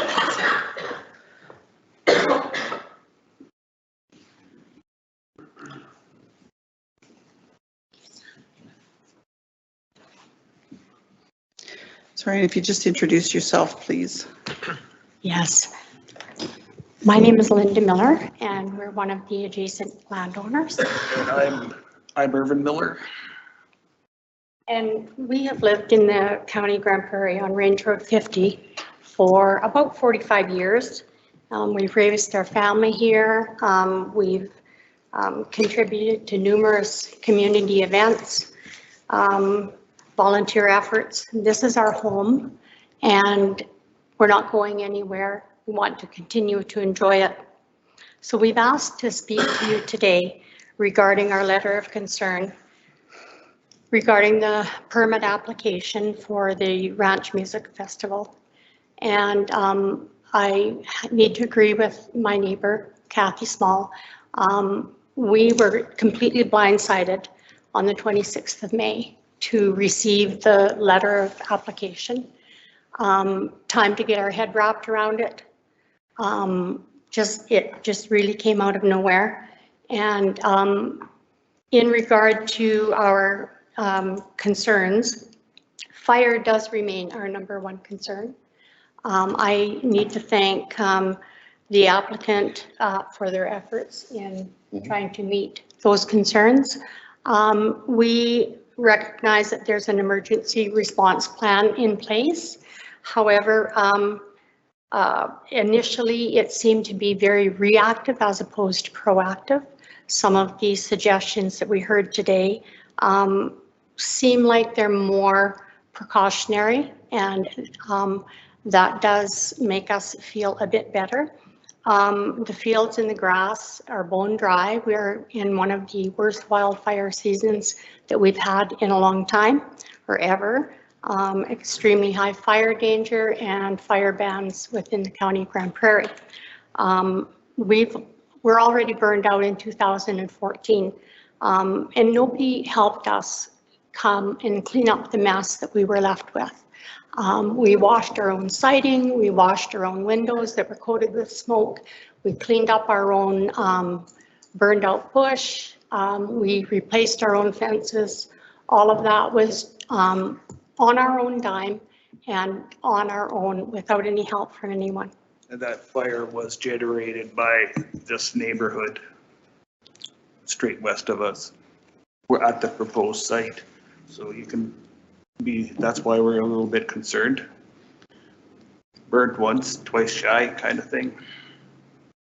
And we're wondering, is this going to be the same with all the garbage that's going to blow? I understand there's garbage receptacles and all that, but I think all we need to do is look around our community and see what happens with the west wind and lots of garbage, cigarette packs, popcorn bags, whatever's there.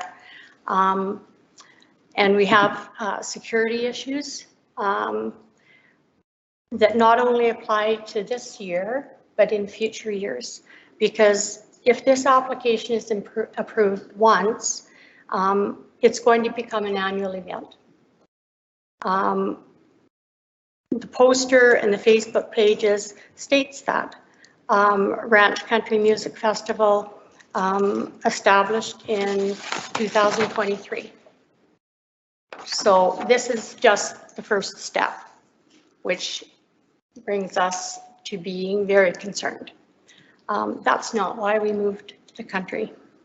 The 6-foot steel fence and security at the fence does help us with those security concerns.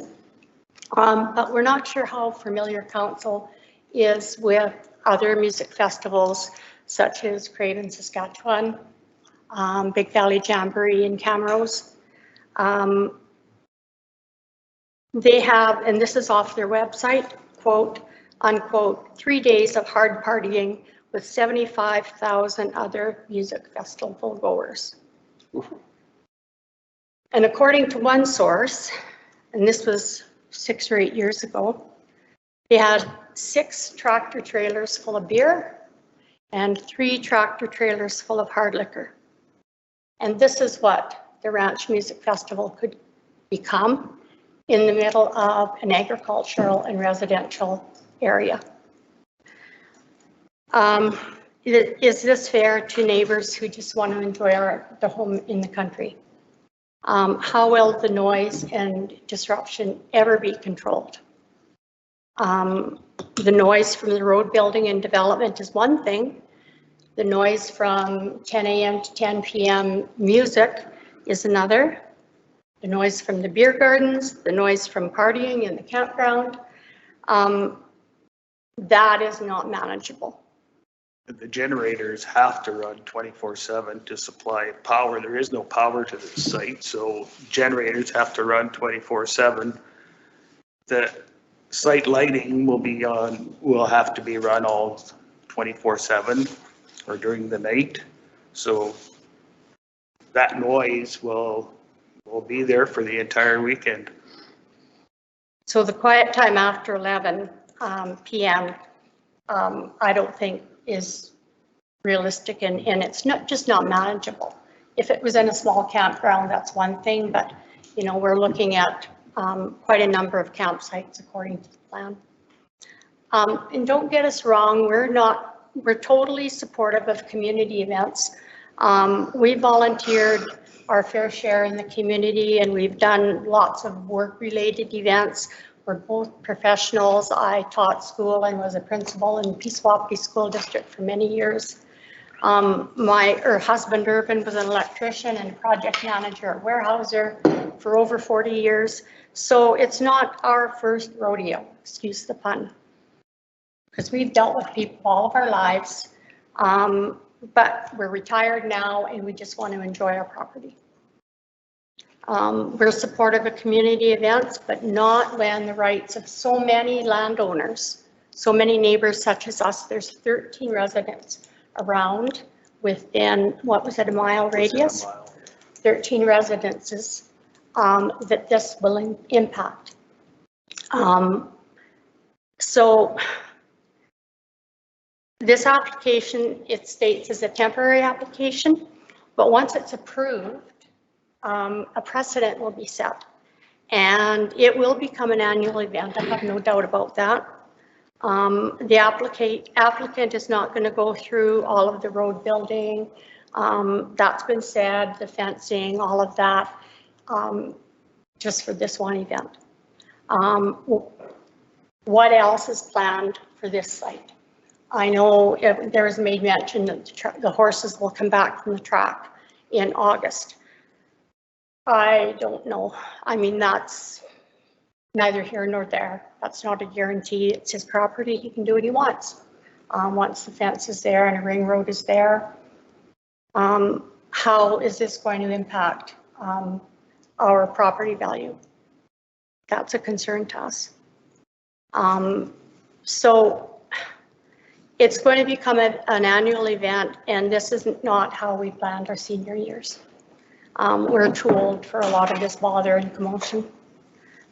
We've already had to change our plans for July because we cannot leave our place unattended.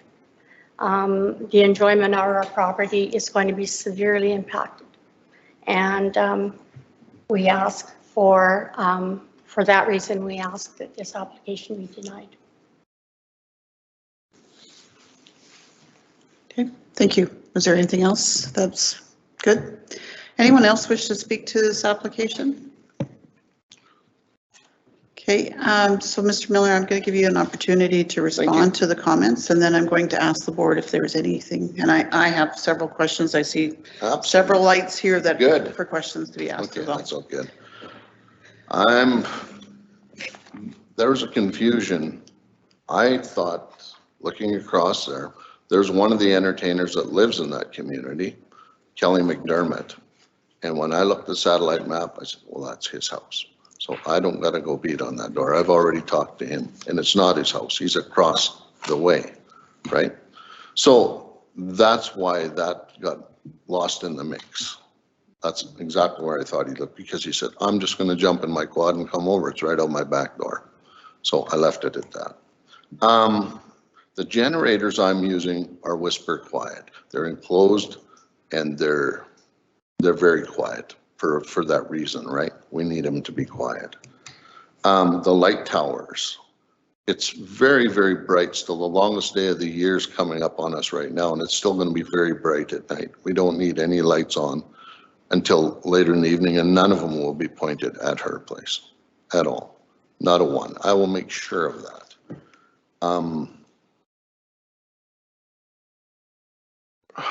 Her property line is 300 meters from where, so that's 1,000 feet from the bush there on the map. I don't know if it's there, but her house is an additional 350 meters from there, from the property line to her home.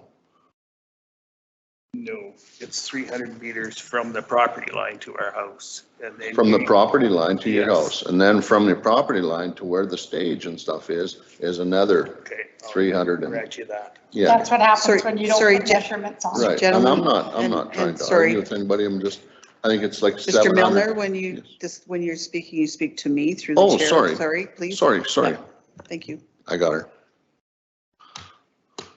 You're answering the question. So it's like 700 meters from the stage to their home, and there's two big bush bluffs in between the two.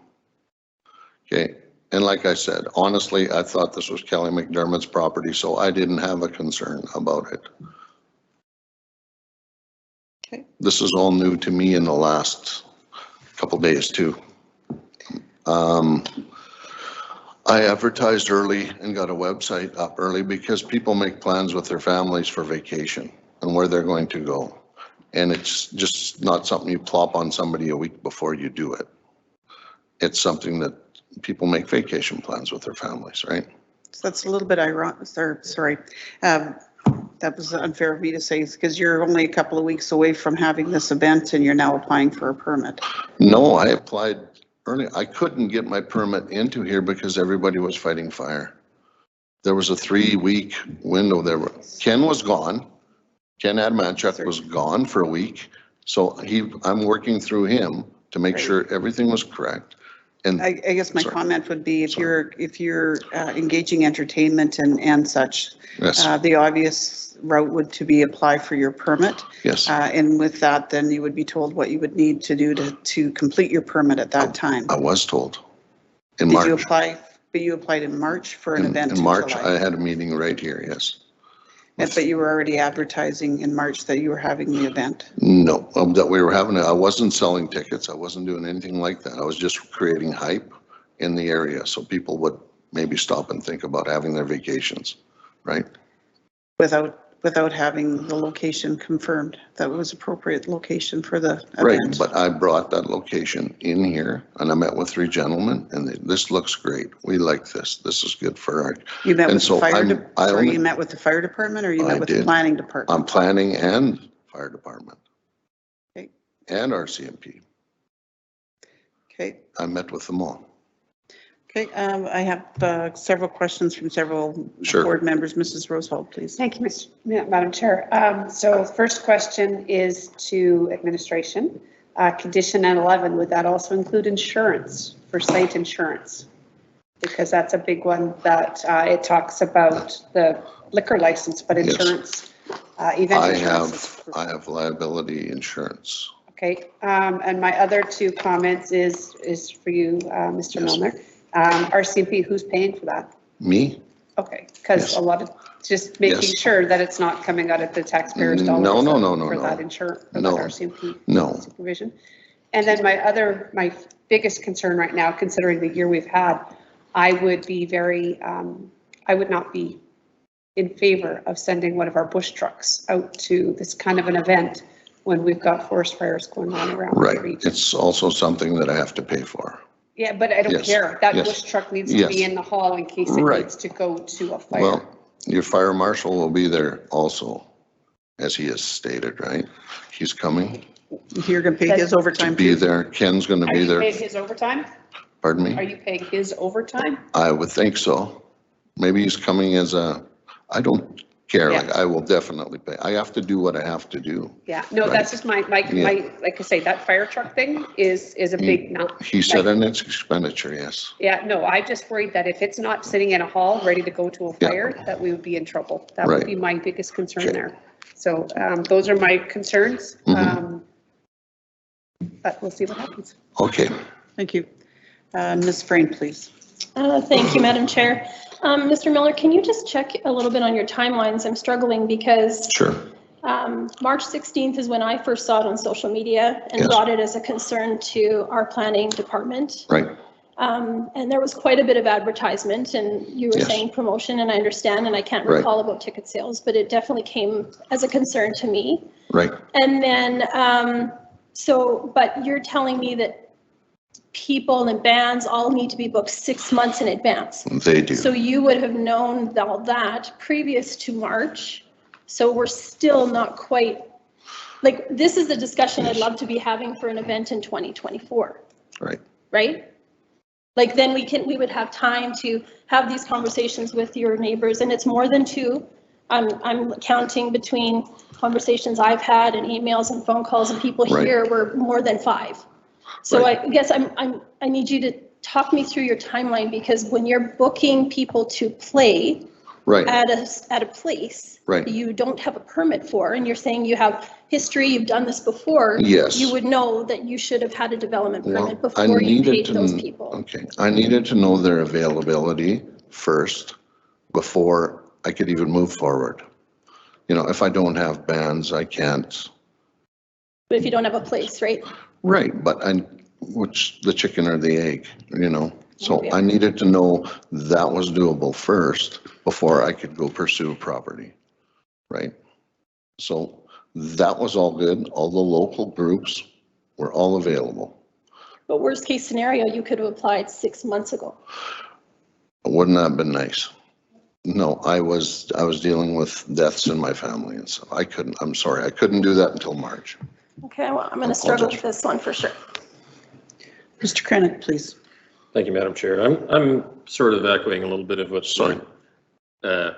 my colleagues here have also said is I'm a little suspect on the timeline as well, because for an event this big, yes, a year in advance is probably more realistic to come forward to council.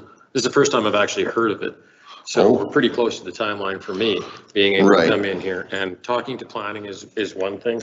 I think still you need to be able to bring it in front of council at some stage, because this is where you're at right now. Right, And maybe this is probably a year ago that you should have been here, probably. Well, maybe I didn't understand the process as well as I should have. Like I did come in and I did talk to 3 gentlemen that were authorities for the county, and they told me this is what they wanted. And we had a great visit for an hour, and everybody was on board. They told me I need to talk to this, and I jumped through all these hoops and I did these things. And like I said, then the fires and Ken was gone, and so that was a month I got messed up out of too. If this maybe would have happened a month or so earlier, I wouldn't be in this predicament right now. And again, I'll echo what I had just previously mentioned. I think a year ago might have been more of an appropriate time to come forward and talking to planning and stuff. Yes, that's probably a good start, but I believe we would have saw it or heard about it earlier than that. In my opinion, that is one of the things. And I would, you know, how long have you been, like you must have thought of this a couple of years ago, to be No, not many people have the ability to plan I did 4 months ahead and make this big. I already had the template in my head. I started Bud Country, so I knew what I need to do. I played at 1,000 festivals. So I'll echo one of my other councillors. Sorry. You've done this a lot. You have the ability to know what you have to do. Sure. I think knowing that you have to bring it here prior to the availability to getting permits, etc., you would have known that as well. But I do it did. early. I brought everything that was requested of me to bring here, right? I brought an ERP that's signed off by the fire marshal. I brought I spoke with RCMP, I spoke with county, I spoke with the only persons that I didn't speak to, and I guess in hindsight, because you guys were going to send it out, I didn't realize I had to go and talk to all the neighbors, and maybe I should have, and I apologize for that. I think that the other reasoning too is like Range Road 51, that intersection is a bad intersection to begin with. And we're looking at that issue for traffic as well. How many people go to Ritchie Brothers? You know what? I'm just wondering, right? This is a lot in a weekend just for that. Yeah. Lots come off the highway to Ritchie Brothers, not necessarily 51 as well. Right. And I mean, do you know the attendance that you're expected to have at this? I have no idea what will come this year. I have no idea. And I'm just trying to put it on a smaller scale. It's not going to be a Camrose. It's not going to be a Craven. I'm not bringing in Tim McGraw and Garth Brooks and that kind of thing. This is small. I want it to be like a country fair, a great family thing. You know, that'll bring tourists to this, right? Because it's a relaxed atmosphere. It's not some heyday, let's get drunk fest, right? And I don't care what Craven or Camrose put on their website about party of the year or whatever it was. And I don't foresee 75,000 people coming to anything. I got local groups, and I was in a local group in the Peace Country myself for a great part of my life growing up. And it gives them a chance to hone their craft and to put on shows in front of their communities in a way they've never done before on a major stage, you know? And that's all I'm trying to promote is Peace Country music and artisans and farmers markets. I'm not trying to throw a Oktoberfest in the bush. And don't take this as anything, because I'm not opposed to concerts. I'm opposed to the process that has been followed here. Yeah. And I'm opposed to the assumptions made that people can make decisions based upon somebody else's that needs to still be cleared through. Mm-hmm. And the fact that the fire department is committed to offering you stuff that I'm not sure they have the capability of offering you. I don't know. He just said that he could make this bush truck available for that weekend at a cost. Well, if it's not in use fighting a fire to protect the majority of our county and our right, that's fine. I can make arrangements for another fire truck. Oh. Yeah. Anyways, I definitely can. There's more questions from council. So. Sure. Thank you. Okay, thank you. Mr. Marshall, please. Thanks, Madam Chair. Yeah, I guess the biggest thing, and you said is the biggest learning is you should have went to the people first. Well, around the area. Yeah. I mean, my experience sitting at this table over the last 10 years is applications that come here that the local residents are supportive of basically go through. Sure. The ones that there's concern about, typically flip a coin, whether it's going to go through. So I'm having trouble just because of the nature of it. And I guess the biggest thing, and anybody that's come in my area for any type of development, I've told them, go talk to the residents, make sure they're on board. Mm-hmm. If not, you're going to have a harder time doing it. For administration, if that information wasn't passed on, or for the future, anybody that comes in for development, that's the biggest thing to tell people is talk to the local people and get them on board. Because if they're not on board, you're going to have a rope pushing uphill. Just for the millers, with regards to a temporary permit, it doesn't guarantee. That gives us the ability, if this does go ahead and it turns into a crap show, we have the ability to say never again. Absolutely. So just for if it does, I'm not sure where this is going to go, but just so that you understand that. But I'm having a hard time supporting this just because the lack of support for the immediate area. I understand you have support of a larger area, but it's the immediate area that really needs to be on board with this in my mind.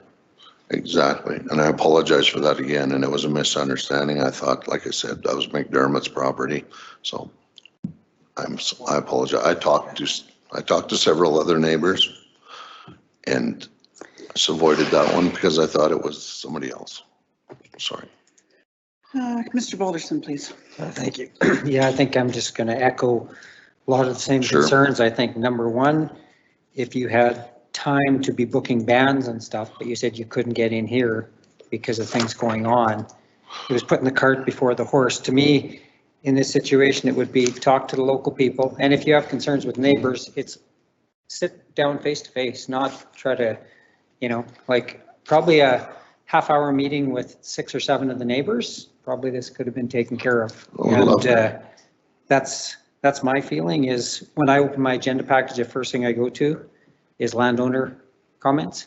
That's number one. Sorry. That's the main thing I base, because if they're kind of following the rules and the adjacent landowners are okay with it, but to me, it was just, everything's backwards, like everything's booked, ready to go, and now it's before us. That's not the way it should work. So that's my and concern. it shouldn't have either. But like I said, there was 3 weeks of firefighting, and the person helping me with the ERP was gone for the week prior to that. And so I would have been on just a comment around that comment you've made multiple times. There was people fighting fire, but the business of the county of Grand Prairie continued, regardless of whether your ERP was in or not. There was an opportunity. There could have been consideration given to your permit without the ERP or EZP, whatever you want to call it as well. Yeah, I didn't understand that. That had to come with my permit, I thought so. Mr. Walsh, you're good. Mr. Harris, please. Thanks. So first I want to thank Linda and Erwin for coming in. And you said your biggest concern was fire. And I believe that's been addressed. Your next concern was the fence, and I believe that's been addressed. So I think, I don't know what other concerns you have that have not been addressed by the applicant here. I think that he was a little overcome with our bureaucracy and the time it takes to get an approval. I mean, understanding, you think you're going to come in and apply for a permit to do this, not realizing the length of the process that it has to go through to get approved. So I want to commend the applicant because he's trying to do something here. He's trying to create tourism. We're all about trying to figure out how to have tourism in the county. And this is one of the things that would add to it. But my biggest concern is a lot of people are concerned about fire. I'm kind of concerned about rain because I don't see a road on this property to where you're going to have it. Like, right. What happens if it rains and you got 300 trailers? I spoke with the landowner and he said he has cats and graders and he'll peel that off so everybody can get out, is what he said to me. And I said, well, okay, if you say so. Yeah, you know what it could be like. They have these infields typically, like the one she spoke of in Camrose and Big Valley in Craven. They're all on a full section of land.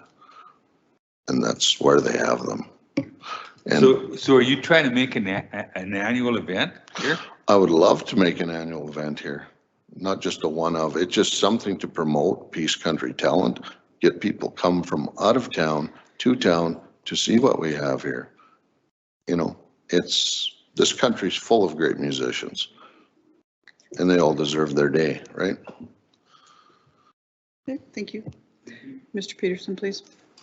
Mm-hmm. So I would tell you that I certainly love your concept. I think it's a great thing and it certainly would be useful in the area. Some of my concerns are, as others have said, the consultation with the neighbors, but bigger to that is that once they wrote the letter, I would have went then and said, hey, how do I address these with you? You know, to get their support. I'll give you. I actually reached out to one of my friends to see if he would make a meeting for us, if they'd be interested in talking to me before this, because I could explain a lot of the things and then I could have met people, right? And that didn't materialize either, but I did make that effort to do that. You know, I just want something good for the community. I'm not a hardened person. I'm not a drinker. I'm not a whatever. I just want to put on a quality show for the community and bring tourism here. You know, I think I've addressed all of her concerns and gone over and above and beyond. I even have 65 fire extinguishers donated by Brogan Safety to have all over the site to boot, right? I've got 2 water trucks. I'm trimming the grass to this high, 1 inch. As far as the fire thing goes, I think we got a handle on it. I've got over 20 security personnel, got RCMP, I've got medics, got ambulance. It's like TP Creek's dealing with a whole lot more people than I am, but yet I have the same infrastructure in there. And they have to mow their fields too. Anything else, Brian? So the last thing I'd like to say is that I'd like to have seen a lot more specific comprehensive plan in how you were going to do things. Like you're giving me a lot of verbal information today that I would have liked to have seen in a plan, you know, and maybe there's still time for that. I'll leave that with I'm staff here. Can you answer that? Is there still time for them to put a comprehensive plan in? No, there isn't. Well, with the 21-day appeal period, if we go to the next MPC on the 27th, I believe that appeal period would go past the set date for the event, unfortunately. I can set this show a lot faster than that. I just wanted to have time to set it properly. I can set this show if you're not going to give me an answer till the 15th or the whatever. Or how should I say it? The 5th, I think it was, you said would be the date. I would still have time to set this show. And I would love for all the neighbors to come to this show and view it firsthand and go, well, that's not so bad. That's not wild and crazy. So, Mr. Milner, yes. I have several concerns. Yes. You are a promoter, as you stated earlier. Yes. You know the rules and regulations. You book these individuals months in advance. You have to pay them to be able to get them to commit to come. Yes. So you have money already invested. You're on a piece of agricultural land that Mr. Sutherland has donated, sold, rented, whatever. Donated. You're going to make a ton of improvements to satisfy the concerns of the individuals that are here today and others that have written letters.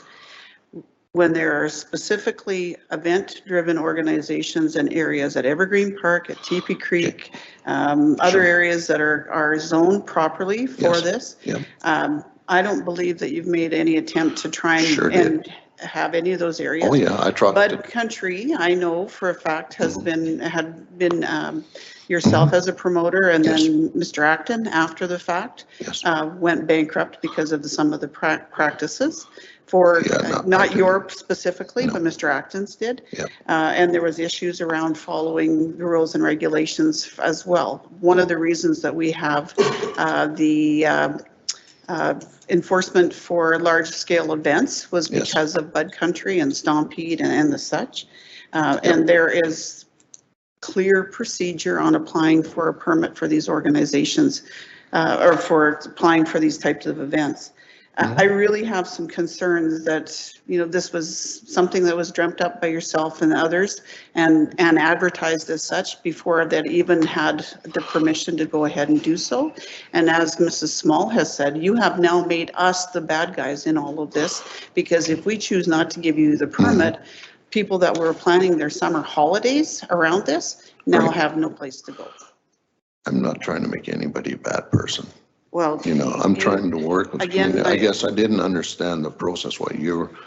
I have a hard time believing that, Mr. Milner. You've been in the business doing this for a lot of years. No, I did this in 1996 once.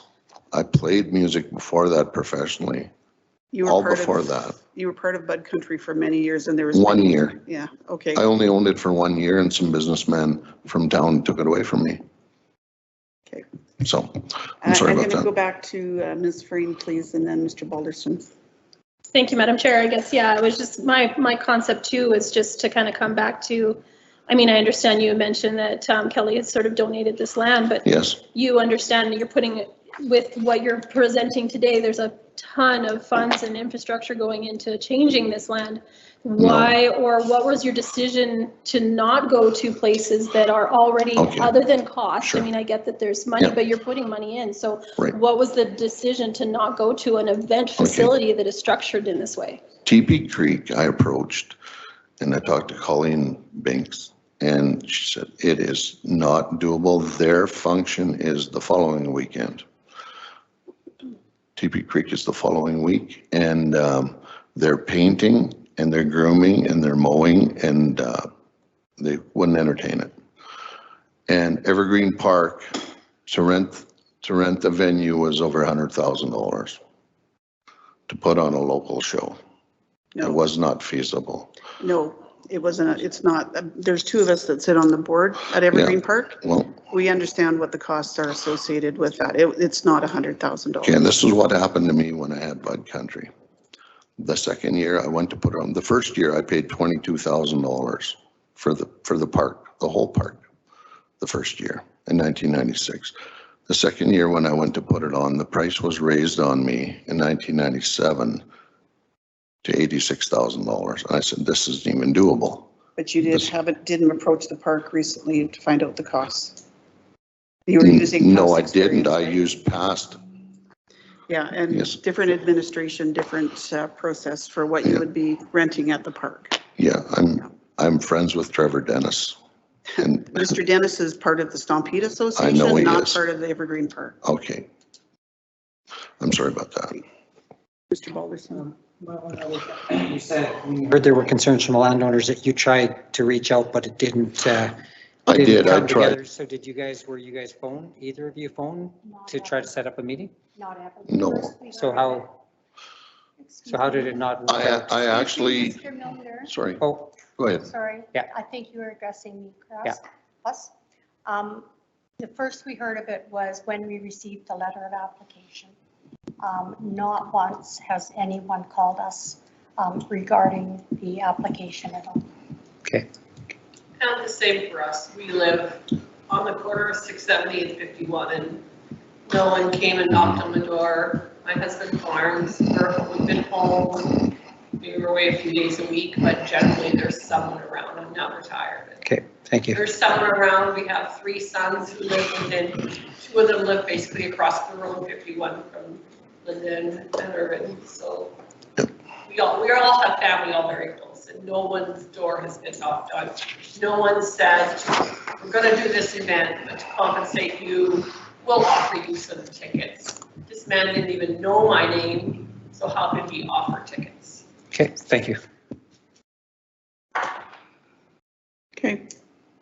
So before us today is a request for a application or permit to be able to, just one moment, come back to where I stood, is a application to allow for the Ranch Country Music Festival to run from July the 7th to the 9th on the property as described as Lot 2A Plan 962-1403, portion of Northwest 172.5 west of the 6, located 2.4 kilometers east of the city of Grand Prairie, 800 meters north on Highway 670. There is an administrative recommendation. There's actually 3 different options for this board to consider. And I'm looking to hear from Mr. Harris, I guess, first. Oh, thanks. Thanks, Madam Chair. I'd like to move option 2, the approval with the 11 conditions. Okay, thank you. I have a motion by Mr. Harris of approval with the 11 conditions that this approval, sorry, just for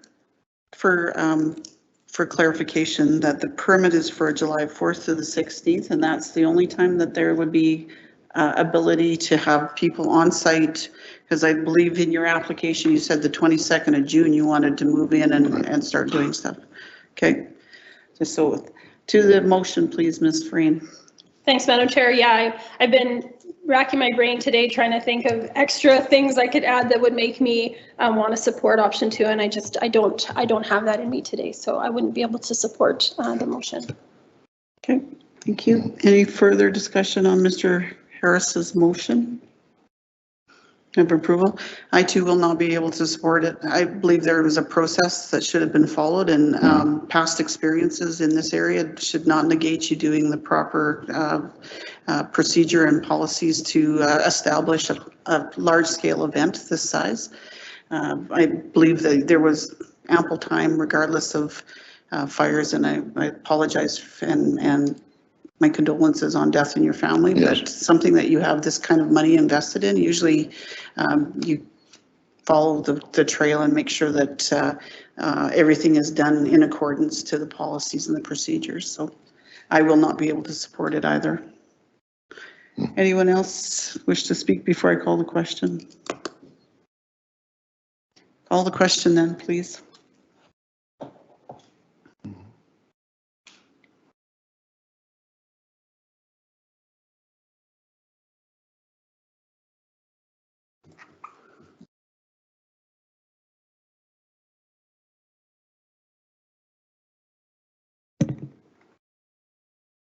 That motion has failed. Okay. Thank you. Thanks Thank for coming you. in today. Thank you. There is an appeal process, yeah. Absolutely. Pardon? Yep, absolutely.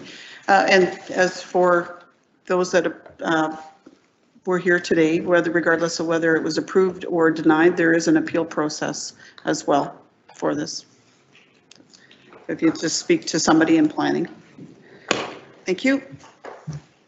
Okay, that concludes our agenda this morning under item number 6, unless there's anything else from administration. No, we are adjourned. Not being let out to things like this.